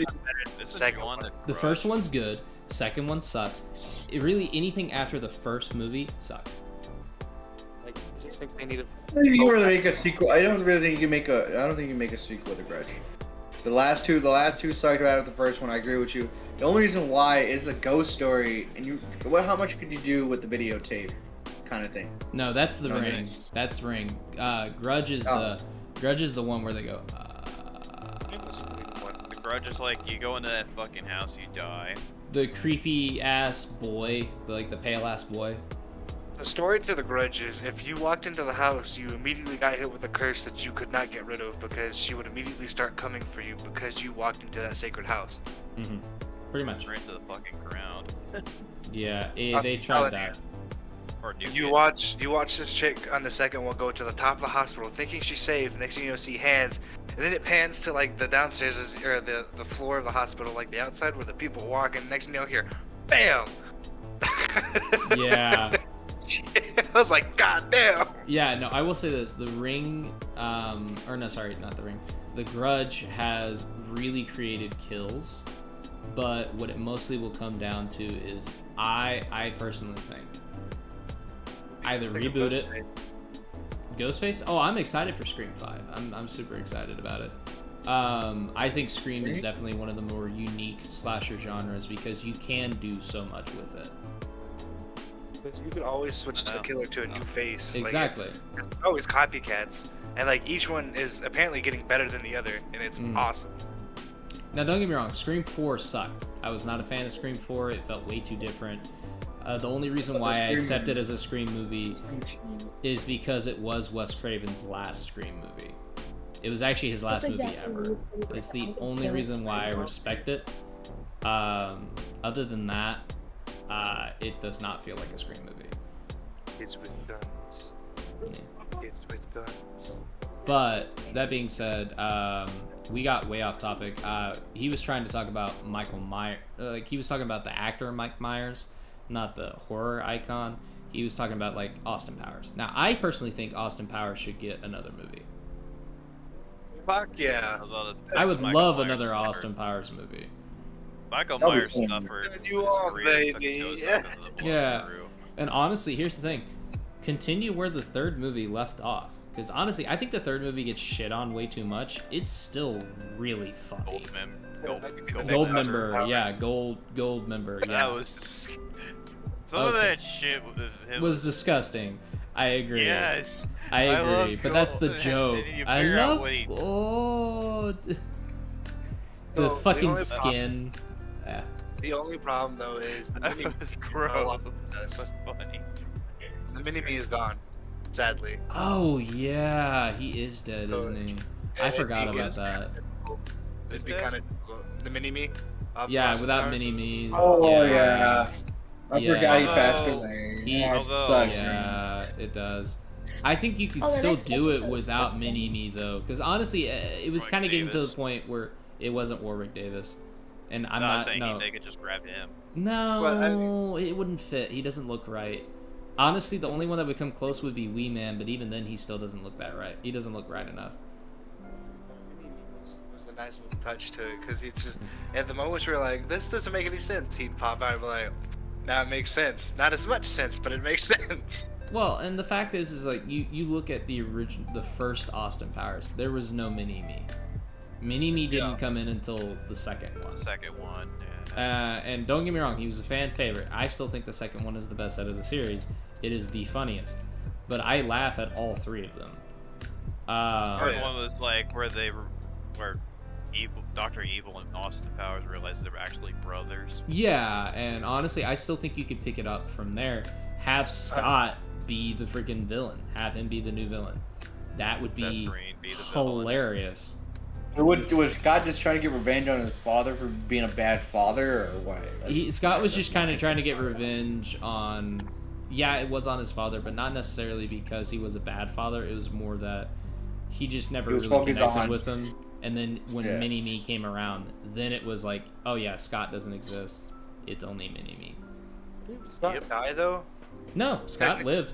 He actually became evil. Like, he became full-on evil. He shaved his head and everything. Okay, yeah. Dave, bald cap. Yeah. But that being said, I personally think, getting back to Bond, I personally think that I still think Idris Elba or Henry Cavill should play Bond. I think Henry Cavill would be a good choice. Idris Elba, I think, would be a very bold new take on it.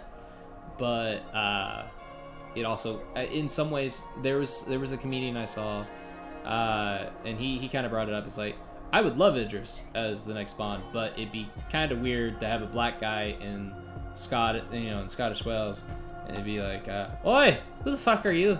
Be like, "I'm Bond, James Bond's like," he's supposed to be inconspicuous, but well, yeah, Idris is actually English, but I'm just saying, like, he's supposed to be all inconspicuous, but he's in Ireland and he's the only freaking black guy in the bar.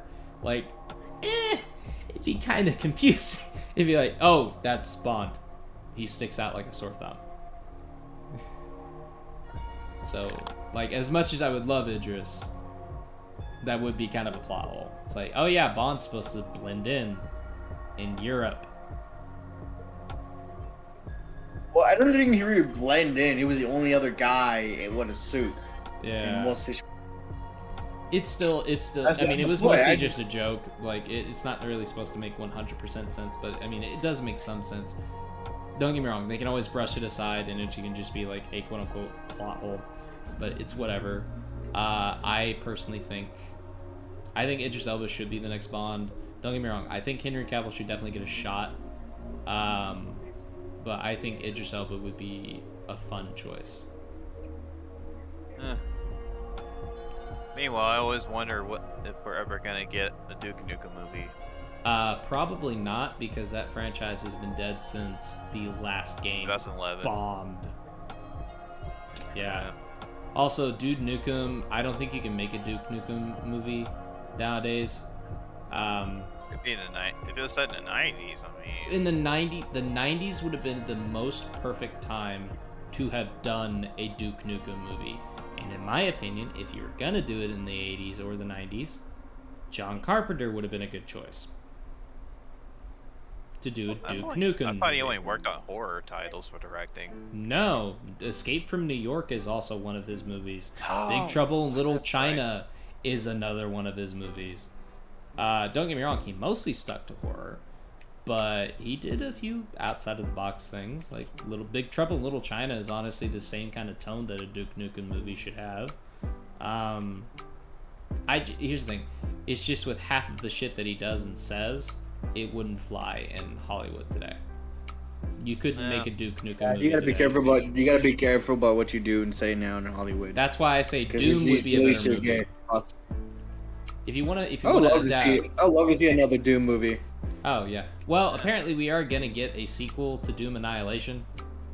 Oh god. Really? No. Yeah. And really? now the director has said. Was good enough to leave it there. Now the director has said. Not only does he want to do Hell on Earth, he also does want to introduce the Doom guy. I personally think either you kill do everyone except Doom Guy. Well, you could do something I like thought that. the guy You who could do killed like a Rock suicide. was the Doom guy. You could do like something that the new Suicide Squad movie did, where it builds up this new team, and then they all die, for the most part. Now and then you have like a character shift where it goes to, oh, this is Team B, but they're our main team. So I think personally you could do something like that to do like you could do a character focus shift.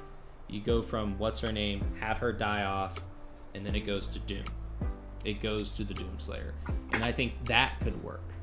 However, another way you could do it is don't have the Doom guy really interact with anybody.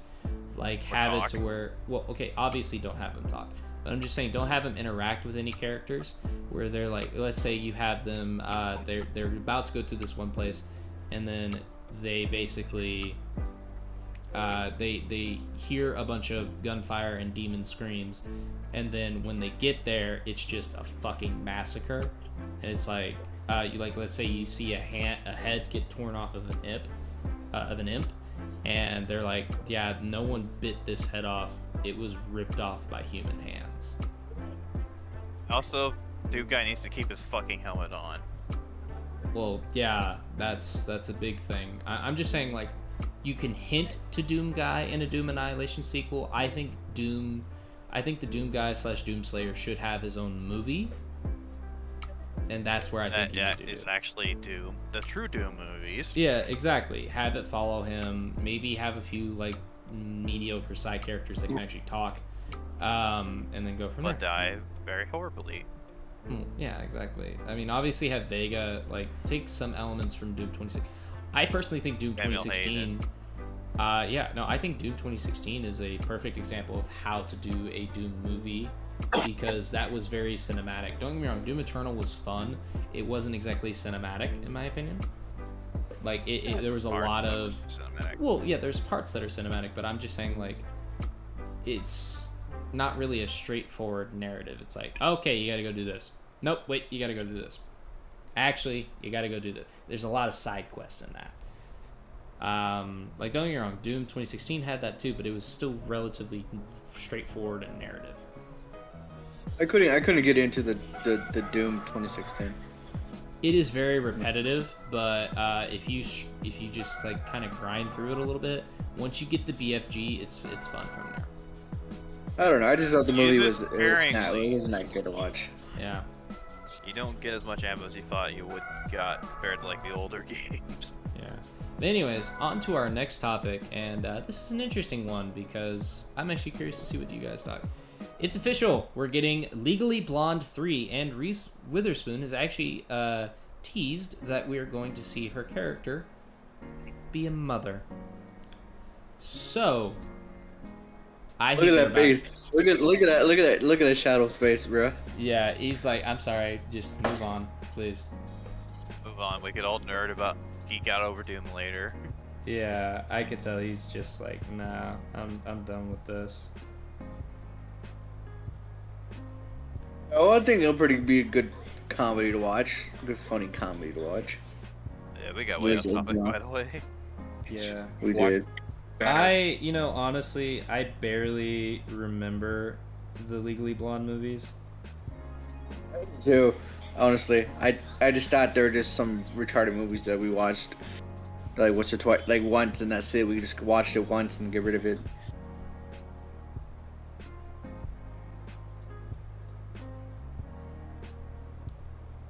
Yeah. Okay. So we might actually have a special guest show up randomly. I'll let him come ahead and pop in, and then from there. Jesus. Oh, wait. We have the special appearance. Surprise. Hello, motherfucker. Boy, do I came back late, so I couldn't. Yeah, all right. I have a story for you. Well, buddy, we're currently on topics, but right now, what's up? So the topic is Reese Witherspoon is actually not only are we getting Legally Blonde 3, but she has said that her character is going to be a mother. So Look at that face. When are we gonna get the Into the Witherverse movie where it's gonna be Reese Witherspoon teaming up with Reese without her spoon?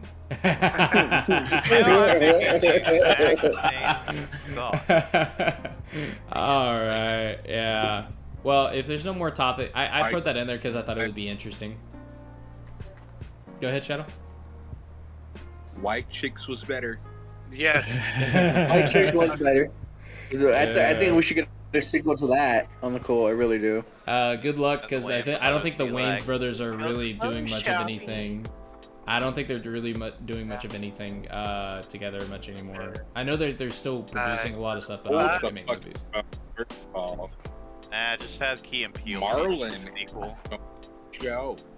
I know Marlon has his own show. I'm saying about I don't think the Wayans brothers are working together much anymore.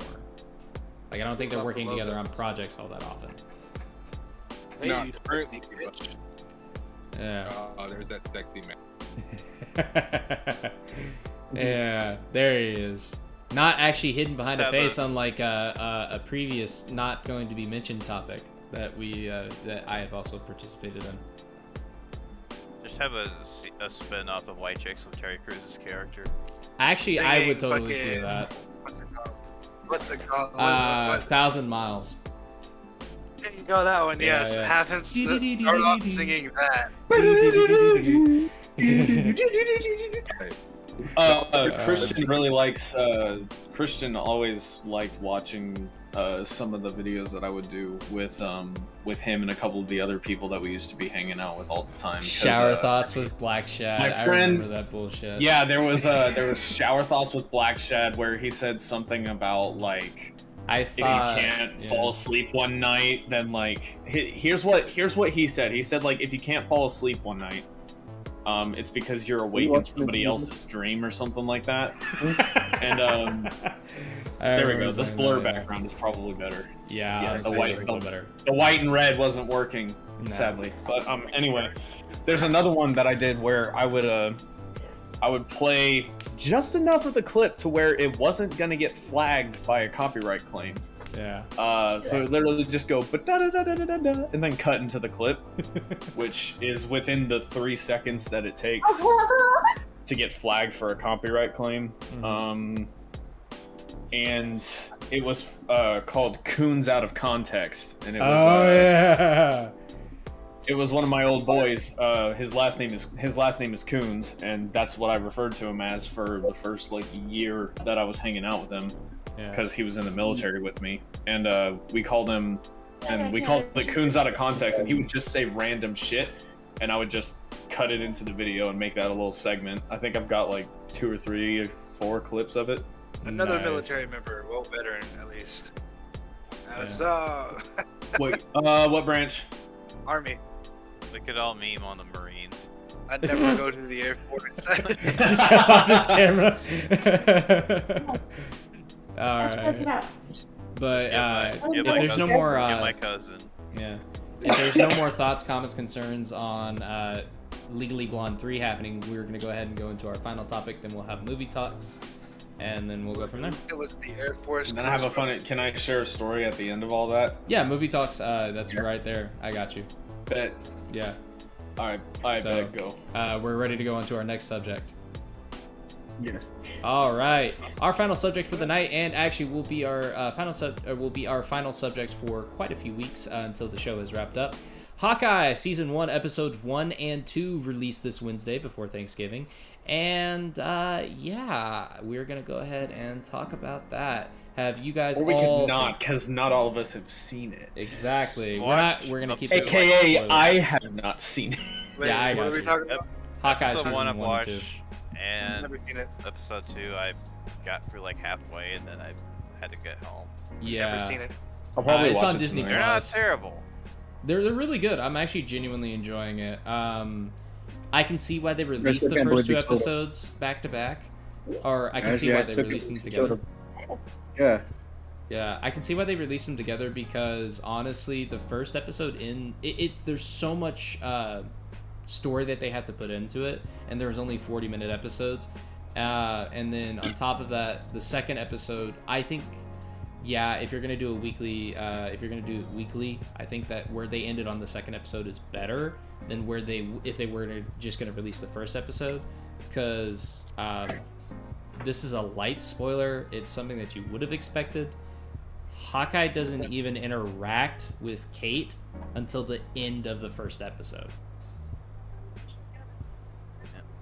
But it does mostly follow Kate throughout the episode. So like that's the only spoiler I'm gonna give, and so that's why I understand why they released the first and the second episode together instead of separately. But that being said, I think she's a 10. Well, yeah, Haley Steinfeld. I think my thing with the whole Hawkeyes is my whole thing with the whole Hawkeyes thing is that are they going to introduce his what's her name's friend, sister,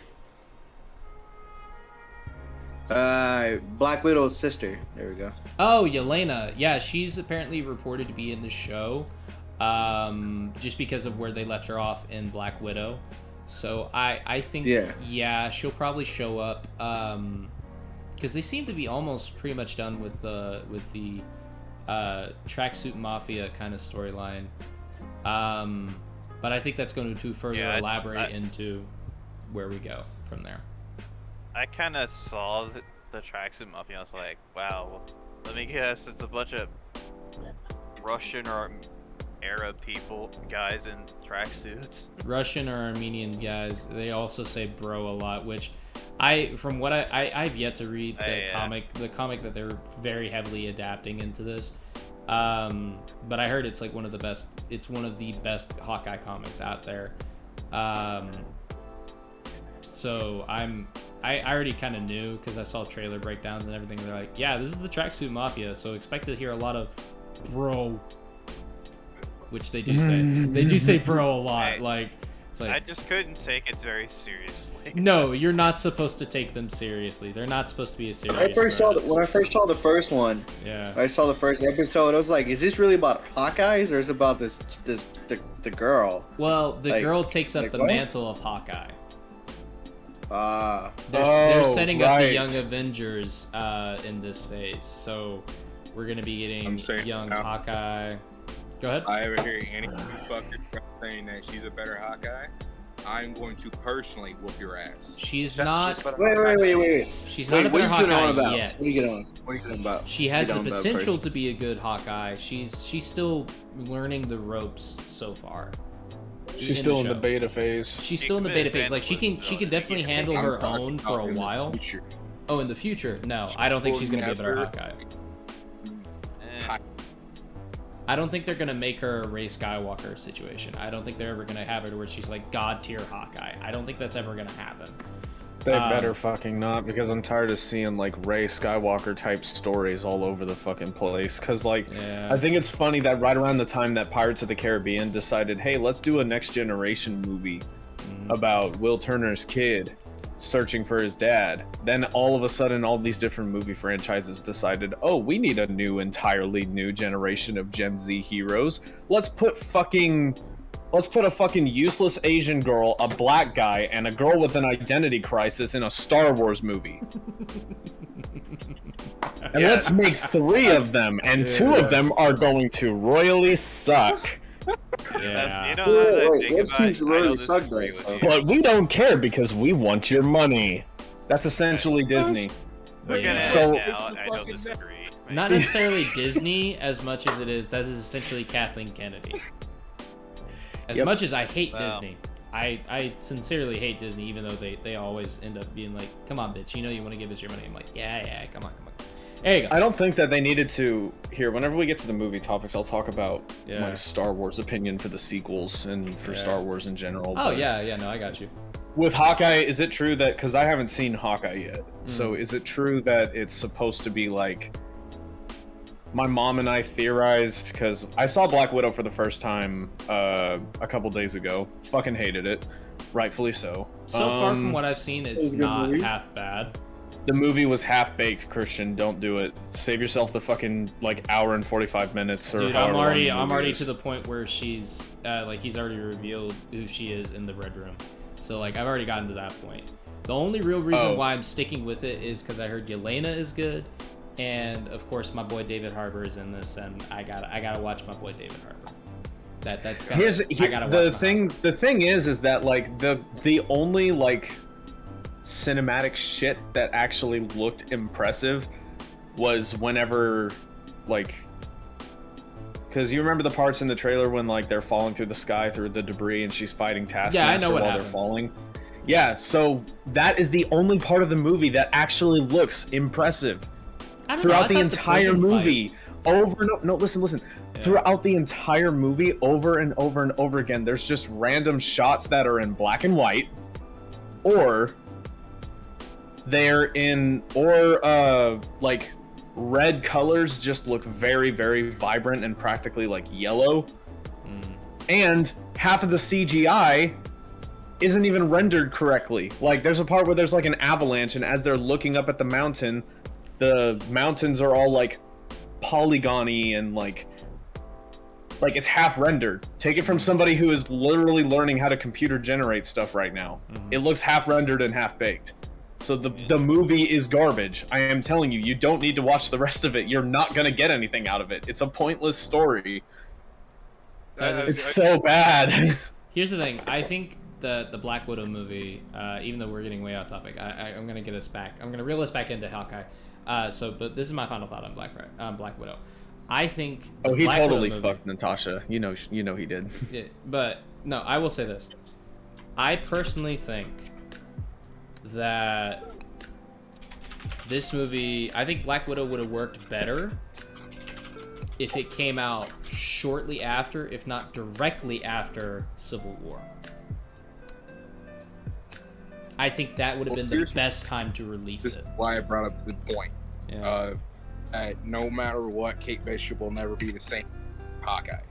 She will never reach the same height as Clint Bishop or Clint Barton, simply because she has too much heart.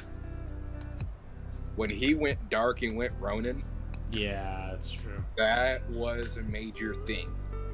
They do actually. That is like the main plot of the first episode is the Ronin costume and the sword. So yeah. Oh, that fucking costume and sword is just.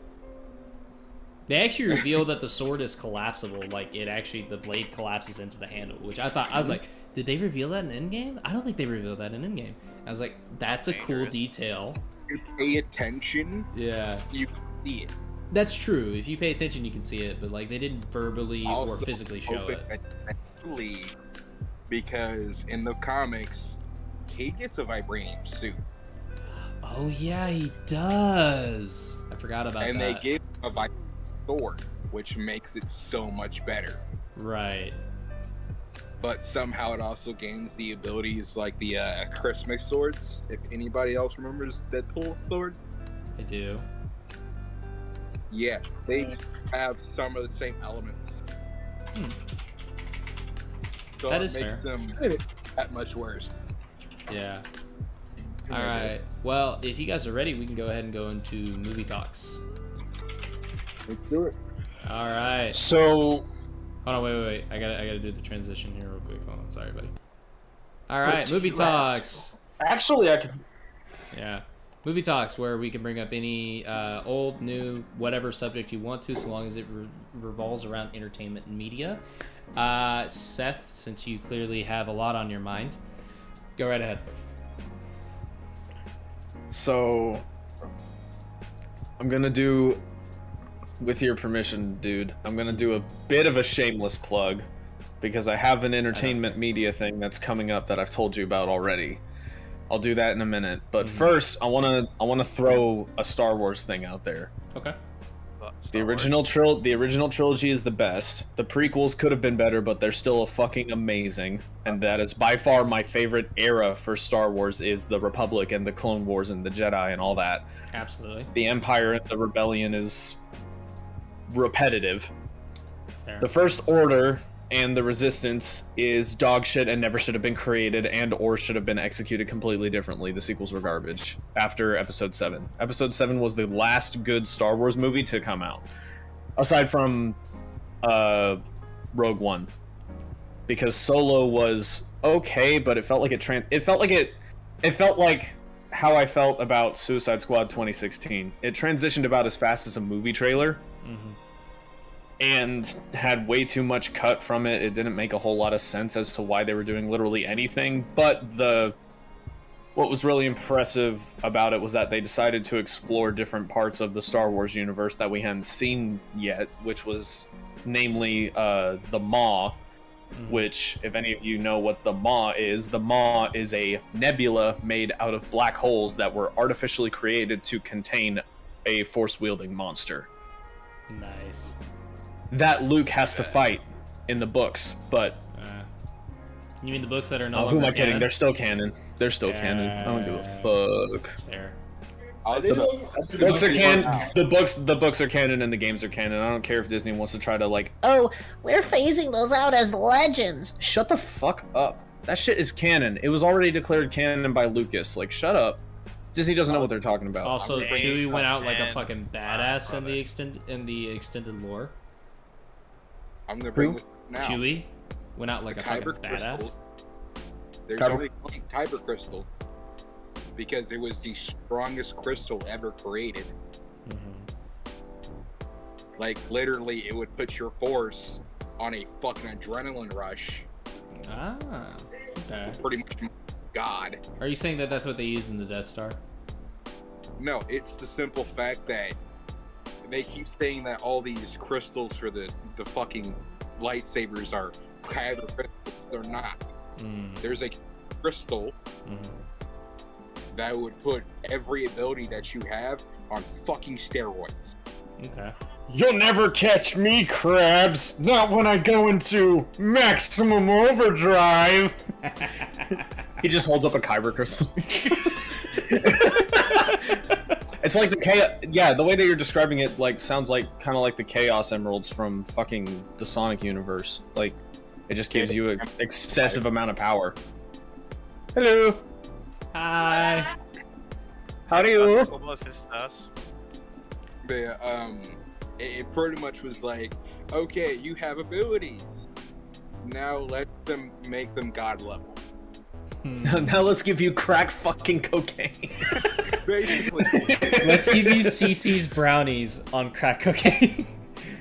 Honest to God, tell me that they don't put crack in those fucking brownies at CC's. Tell me that they don't. It's the only way to go Ultra Instinct is Star Wars. As Seth continues to look it up, it's like, do they put crack cocaine Alright, guys, on the brownies so my at phone CC's? is dying, so I gotta let you guys go. Peace, buddy. Alright, bye. Alright, catch you later.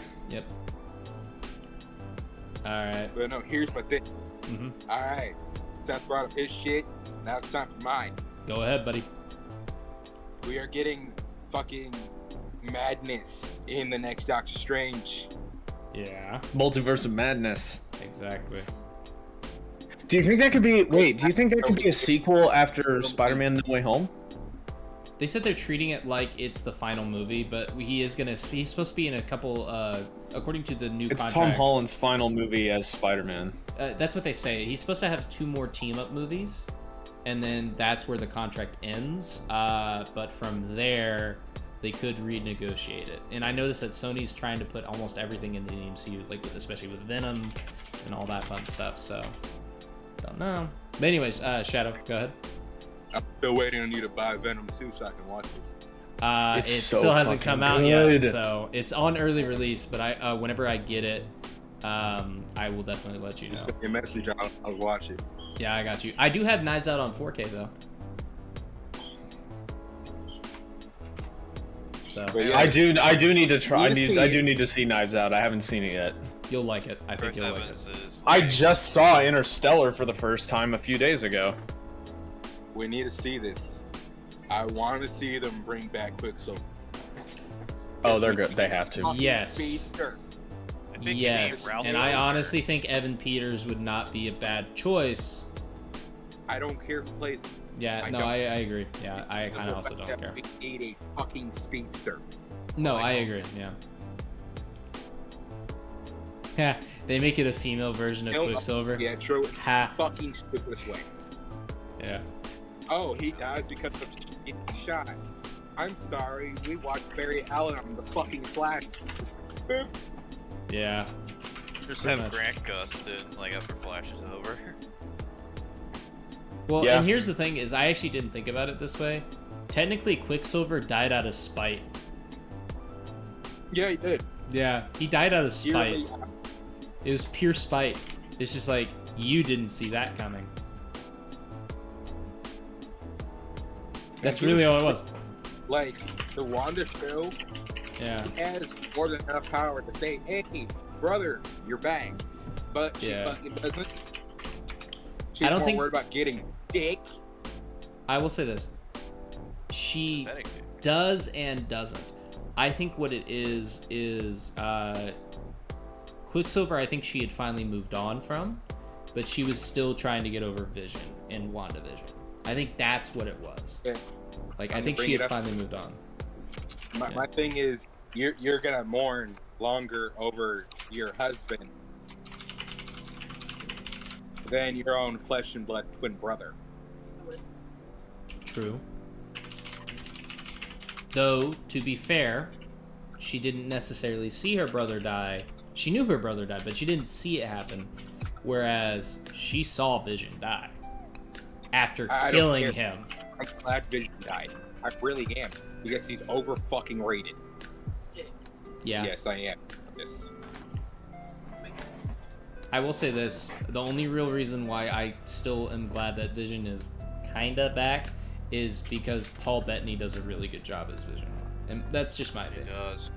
Yeah. I'm sorry, he did better as Jarvis. He does. I agree with that. He is a better Jarvis than he is Vision. But it's that voice, man. I'm telling you. That's the only reason why they keep bringing it back. It's the voice. It's a like hot butter with a knife. No, you need a fucking speedster. I don't care if he comes back and he has no powers and he has to go to the fucking wastelands to get the gas. And the powder people know what I'm talking about.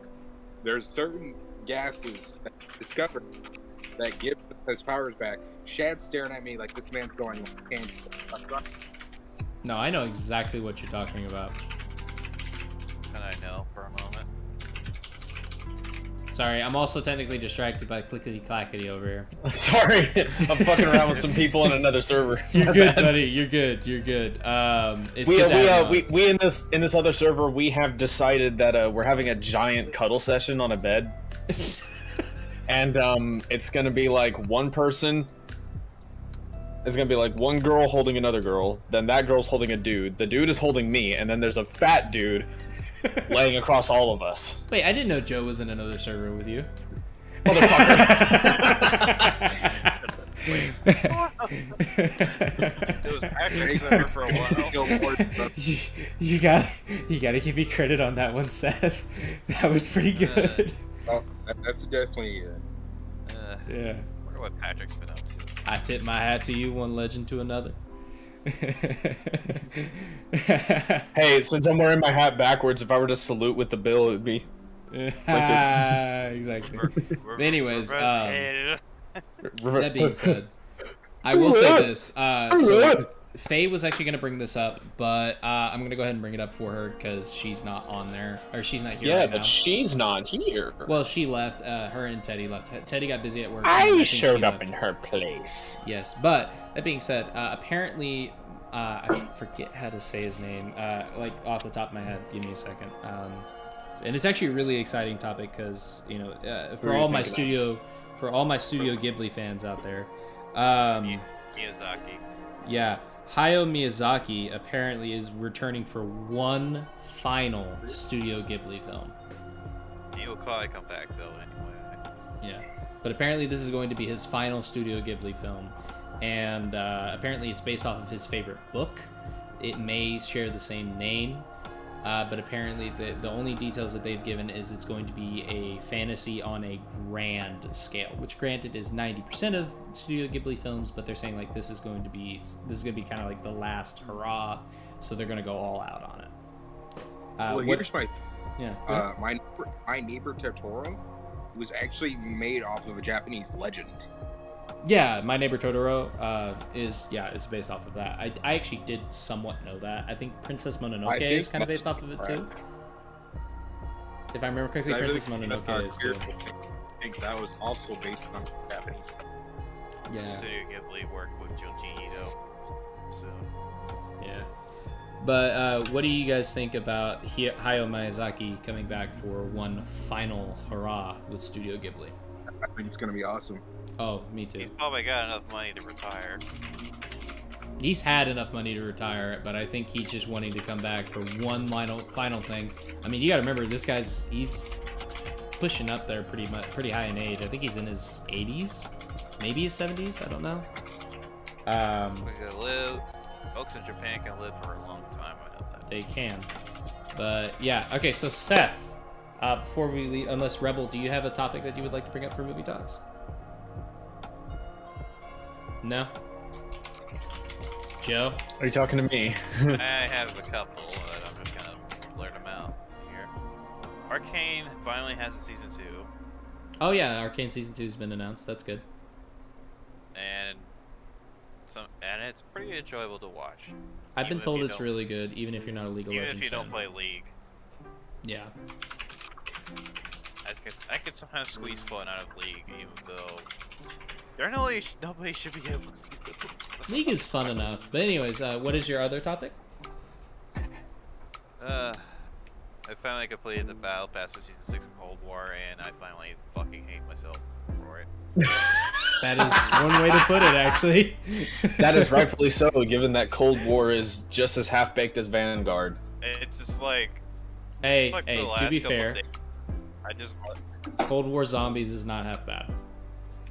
The zombies is the only good thing about that game. Just the like Black Ops campaign. 3 and just like Black Ops 4. The campaign's pretty pretty good in Cold War. Cold War, I was like, you know what, fuck it. I'm just gonna play Vanguard Zombies to finish the Battle Pass.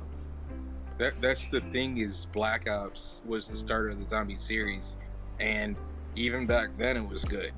There hasn't really been a bad zombie storyline. No, there hasn't. The story's been amazing so far. That's the only good part of most of the Call of Duty franchise, is the fact that they had zombies was really good for a while. I would say the weakest link would definitely be Black Ops. Did Black Ops 4 have zombies? I forget. It did. Yeah, I but think it was Black Ops 3, and it wasn't because of the zombies. It was because their campaign was an acid trip. Oh no. Yeah, Black Ops 4. Yeah, also, Black Ops 4 had to be the weakest. What is the Frozen Forest? What's up? Black Ops 4 brought some old zombie maps that I truly loved seeing back. That was the only enjoyable part about it. I'm just saying, like, I still think Black Ops 4 has the weakest zombies out of the entire franchise. I think the only redeeming part is the fact that we get some old zombie maps. Yeah. Which I would love to come back. Oh yeah, like, no, I would love to see some zombie maps back. Zombie game. Yeah. Play like a different storyline. It's like.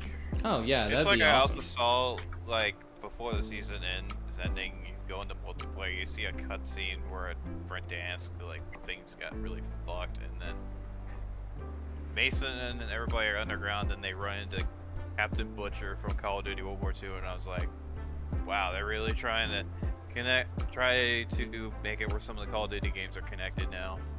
Yeah, that's kind of bullshit. Captain Butcher was the guy that took character. I'd love to see them bring back in the Call of Duty series, and I know everybody's gonna know exactly who I'm talking about. Shepard. Ruznikov. What? Ruznikov? Crazy Russian. I would see back in the Call of Duty series. Yeah, I'm right there with you. He'd be really good. I mean, they did bring back a character that literally got blown up and a building dumped on him at the end of Modern Warfare 2019, so, I mean, anything can happen. Not wrong. Yeah, and again, I remember he died, and it's just like, it's still a sore subject to talk about. Yeah. Yeah, Modern Warfare 2019 was great, though. It was probably I mean, it nowhere hurt as bad as when we've seen Cade 6 die. Oh, yeah. Ow. Yeah, that's fair. But, not the biggest oof as, the until he's off his phone, until he's off his phone call, because I know that he said he has a shameless plug. Which actually, Shadow, I don't know if he's talked to you about it at all. I know he hasn't talked to Joe about it, and I know he hasn't talked to Rebel about it. I don't know anything anymore. That's fair. Did you ever really know anything, though? That's the problem. But that being said, we're going to continue to talk until he's off. I probably did, but I meant your dumbass. Probably. But what were you saying, Shadow? Thing is, he has more intelligence in his fingertip than you do in your whole body. Talking to me or Joe? I'm talking to. Oh, yeah. I sometimes feel like I'm more smart than I lead on with myself. Smarter? More smart? Are you serious? Yep. Words are hard. I'm sorry. Okay, you could fuck off now. Anyways, the podcast right? No, we're gonna wait until Seth gets his shameless plug out of the way. So we're gonna continue to talk from here. Personally, what do you guys think is what do you think is the weakest Call of Duty game? I'm gonna go first. I'm gonna go straight off the bat and say World War II is one of the weakest, all around weakest Call of Duty games. Ghosts. Ghost storyline is almost worth it. Infinite Warfare. Oh, no. Fuck off. Infinite Warfare had really fucking good zombies. You can kiss my ass. Warfare was trash. Their zombies was fantastic, though. Their zombies was one of the most unique things. Multiplayer was shooting, or the combat fucking shit was trash. The storyline was ass and barely hard to fucking keep up with. That's true. I never completed the campaign. I was Advanced like, fuck this Warfare at campaign. least had some good. No, Advanced Warfare had a really good campaign. I will give them that. Advanced Warfare had a fucking phenomenal. Kevin Spacey now. Advanced Warfare, Infinite Warfare, I would always pick back up because I love the storyline. Oh, yeah. But Advanced Warfare was just their shot in the trash game. That's true. Like, the only thing that redeems it a little bit is the zombies. Yeah, the zombies is pretty cool. It is cool to see David Tennant in a lot of that as well. I love Michael Rooker, is Michael Rooker, John Berthenol, who else? John Malkovich. Yeah, that was a really fun zombies, I'm not gonna lie. And I like how they kept doing like the time looping clones. That was kind of cool. I understand this is movie talks, but yeah, who would like to see an Army of Two game 2? I mean, would it have to be rebooted? Not necessarily. I mean, look at Back 4 Blood. It's alive. I would even like to see a remaster of the game. Just don't make me play the one with the cartel. Papa Bravo or something, was it? Were the two guys in that one? Are you talking about Dalton?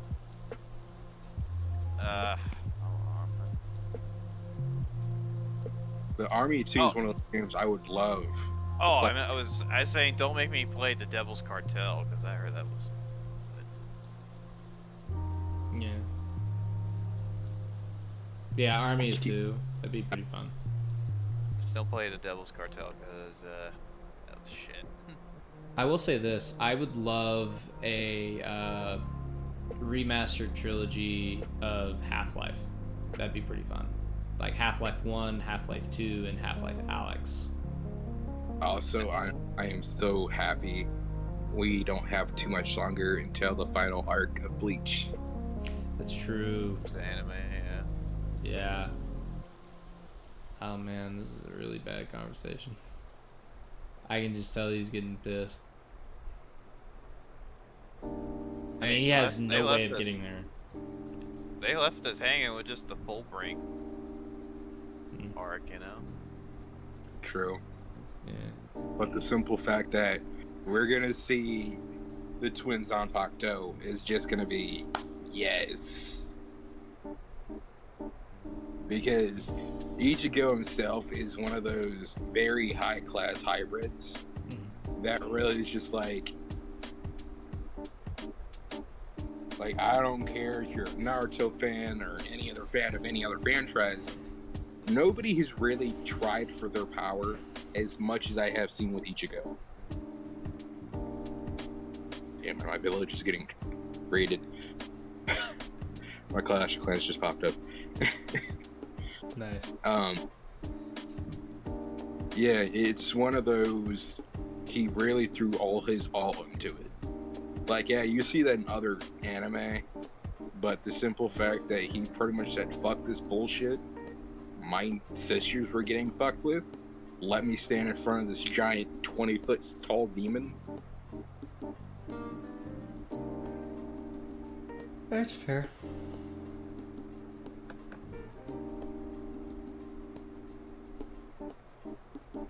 And then he turned around and slayed the demon that killed his mother.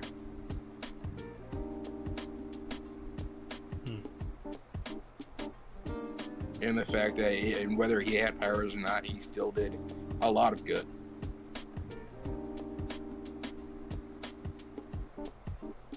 He stood against these enemies that were so much more skilled than him. Oh, so this isn't exactly necessarily movie talks either. We finally had the return of Epic Rap Battles of History. Oh yeah. They had a new video. They had a new video the other day. Bezos and Mansa Musa versus Bezos. Well, I know you could play as Mansa Musa in Civilization series, but not Jeff Bezos. Yeah. At least not yet. And they got Screwface Gene to play Mansa Musa. That's fucking awesome. Yeah. So. You can see the irritation grow in his face. Oh yeah. Oh shit, my fucking light just fell.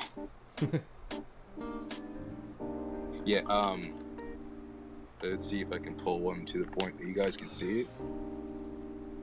It's literally all it is. It's just a block light. Yeah. Nice. They were $5. Hey, $5 is $5, man. I don't. I mean, that thing could be made out of fucking candy and all. You know, still use it. Nice. You can't really beat that. Like, I can alter the dimness of my lights. I can do that with this, with these as well. Like, here, hold on. So that's them turning up.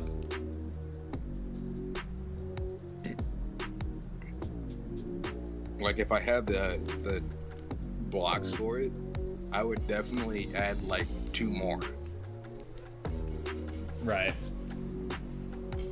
Oh yeah, I also have a giant speaker. Nice. So I am definitely now selling my Canon. Right. It's gonna be hard to see it go, but I have one that can really I sincerely apologize. I was called by my boss. No, we could buddy. Yeah. Yeah, we could tell. It was pretty stressful. Can I give a little context, or were y'all in the middle of something? No, you're good. You're good, buddy. Okay. So, before we wrap, I don't know when you're planning on wrapping things up, but like real quick. So before we wrap up, 2 things I'm gonna throw out there. I'm gonna do my little plug thing I mentioned earlier after That's this. what I was gonna ask you. I got into a fucking retarded ass car accident today, and my car, like literally like 2 hours ago, my car is completely totaled. The front of it is smashed in like a fucking bulldog. I'm gonna see if I can.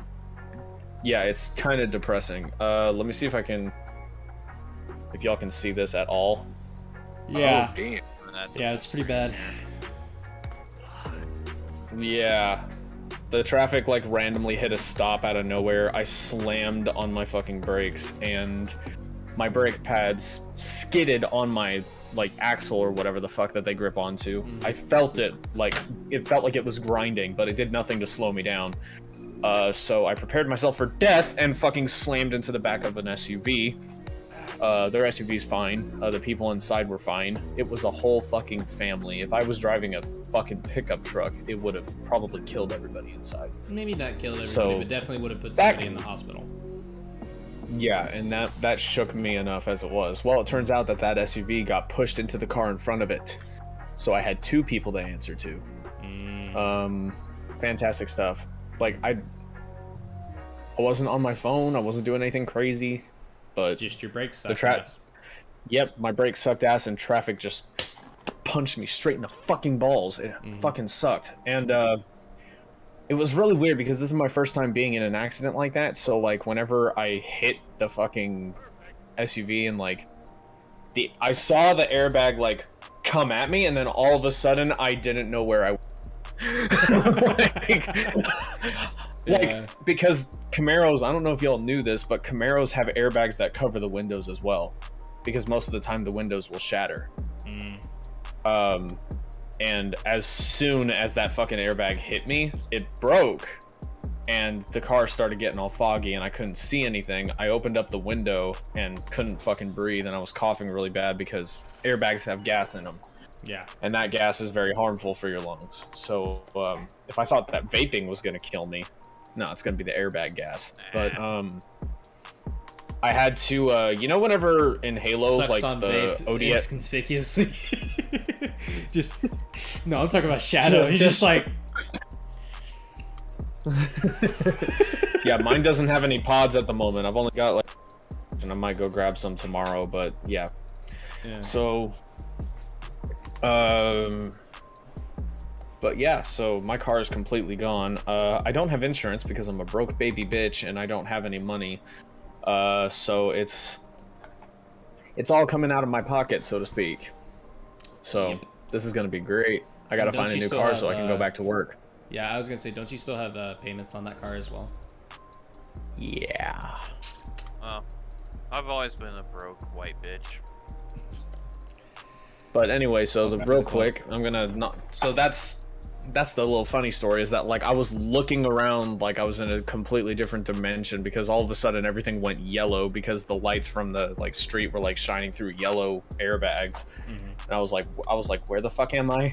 Yeah. What is happening? I was like trying to calm myself down, and then I had to pull a ODST moment and kick my door open just to get it to open up, because neither of the doors would open nearly at all. Grabs your suppressed SMG on the way out. Actually though. What, is that an MP5 right there? It's an SBR. They're hoping that's airsoft. It is. Yeah, sure. No, it isn't. Grabs Nerf gun menacingly. Just grabs Nerf gun menacingly. I'm not gonna I'm gonna try to keep this off camera though, because I don't want you to get hit for gun violence or whatever the fuck they try to do on Twitch. But whatever. This isn't Twitch, buddy. This is YouTube. Oh, YouTube? Then you'll be fine. But either way, it's just like those videos on TikTok where they're all like, "What do you do if I break into my house?" It just cuts to a picture of me just going. Oh no, I've seen that. And I'm sitting there like, "Oh, buddy, I'll make you shorter." My sister just told me to shut the fuck up, and I'm like, wow, yeah, check this out. Oh wow. Ooh, nice. I have a SEMA M4. It's a nice little compensator, but the angled foregrip is a little strange, because when you have a foregrip, you're like pushing it into your shoulder to stabilize recoil and shit, because it kicks, right? So like this thing is cool and all until I'm like sitting here pushing it into my shoulder and dislocating your shoulder after like 5 shots. No, it's my hand starts sliding down the grip because I have slimy ass fingers. Because I don't have any fucking moisture or anything like that. Anyways, we are gonna wrap up with your how's the word you say? Shameless plug. Exactly. You got your something is coming, boys. For the ones watching the YouTube channel, that is just an airsoft gun. Oh yeah, totally. This is 100% an airsoft gun. Yeah, that's exactly why I have a BB mag on the inside of it. It's a BB gun. It's actually a BB gun. It's not a real gun. Right. So what crimes is it? Oh yeah, totally. Whenever I'm on work, they don't know the difference that it's a fucking that's a fucking BB gun, because when I start fucking dry firing it, smoke comes out of the front from the CO2 canisters, so they think it's a real gun, and they fucking run away. So in other words, I'm really damn good at my job. But okay, shameless plug, and I'm not gonna say too much about it because I've already said a fuck ton of stuff about it already. All right. But since this is the first, like, public thing about it, something's happening on my channel. It's gonna be fucking huge. It's gonna be huge. And, it's called Project Genesis. It is a animated TV series that I'm working on for YouTube, specifically. I am animating the entire show by myself until I figure out how to put together an entire team if it gets enough, attention. And the first teaser trailer will be dropping soon. Yeah. It's gonna be great. So, well, like I've told you, if you need any voice actors or script writers helping, I'm your guy. So possibly script writers. I'm your guy if you need someone to be an insignificant dumb fuck. Oh, so kill off his character immediately. No, so basically what you're saying is... there is going to be a fuck ton of extras, mostly just a bunch of Marines that get shot on the planet's surface and stuff like that, so I might need a bunch of different people to do death noises. Absolutely. I was going to say, Joe, don't take Seth's job. That's that's kind of his position there. It's showrunner / insignificant dumb fuck. So I'm doing a what do you call it? I'm doing an impression of Stoic from How to Train Your Dragon for one of the characters. Oh, that's cool. His character is like really buff, and I'm gonna give him just like fucking like either sideburns or like some sort of other distinctive feature. But he's gonna be bald. He's gonna have some sort of facial hair. He's really fucking muscular. He never wears a fucking shirt, and he gets in trouble for it. And he's Scottish, and he sounds like this, or something like that. I don't know. Yeah. I need a Scottish accent, but like his entire character, like at one point, one of the things that I'm gonna have for it is that like they made a bet on a new recruit, because there's gonna be a bunch of different story arcs for it, and one of them is gonna be that there's a new recruit that just got done with like basic training or whatever for the little like humanities military or whatever the fuck in space, and No. He the big buff Scottish dude like puts a wager on everybody, or puts a wager out and says like, how much do you want to bet that he's gonna die on his first deployment? They go through his first deployment, which happens to be the very beginning of the show. Mm-hmm. It's like the very first it's like the first major event in the series is gonna be in the first episode. Mm-hmm. Because I was gonna have it to where like the first episode was just a bunch of like character introductions. Second episode was the big like turning point of that's gonna set the stage for the rest of the show. But I figured might as well just take out one of the biggest events of the series in one fucking episode instead of trying to spread it out. I'm not like I said, I'm not throwing out any like major details to anybody yet, but I am gonna be releasing a trailer of some sort later on, as soon as I figure out how to not make the animation look so cringe. But joke to the side, I was just saying I could be comic relief. Oh, I'm an excessively amateur at this. This is my first time ever doing anything like this, but fuck it, roll with it, right? Yeah, absolutely. Yeah. The other day I woke up like cracked out of my fucking mind. I was like, damn, I slept really damn good. I'm gonna write a book, and I got up on my computer and just started typing out lore details on Google Docs. Yeah, and you spent 40 minutes explaining what you had to me. Oh yeah, Christian already knows all the details for the story leading up to when the show is going to take place. Well, okay, so. knows is a strong word. I know he's heard it. I've heard it. Yeah, I know I've heard it, and I know certain specifics of it. That's about it. He threw so much at me. It's a lot. Alright, Joe, next time that we play Splitgate, which after I do my close, are you down? You gotta listen to the shit Dude, Splitgate. I'm down. Infinite? I'm down to play Splitgate or Halo or whatever. I'll play that or Halo. But... I was gonna say I would love to play some more Halo Infinite because I just got it. But that being said, we'll talk about this a little bit later. Let me wrap this up. So this has been episode 8 of the SnodaCast. I have been joined by, even though they showed up a little later, it's Primbridge, aka Seth. And he does some of the cringy shit I've ever seen. I'm going to shoot him later for it. Don't worry. And of course, I'm also joined by Joe. Don't make me get it back out, bro. Of course, I'm also been joined by Joe. And Joe's going to do some other bullshit. And of course, Shadow as well. And finally, last but not least, I have also been joined by Rebel Wilson. Yeah, well, maybe. I don't know. Anyways, that being said, I've been your host, Black Chef 56, and this has been SnodaCast. I will see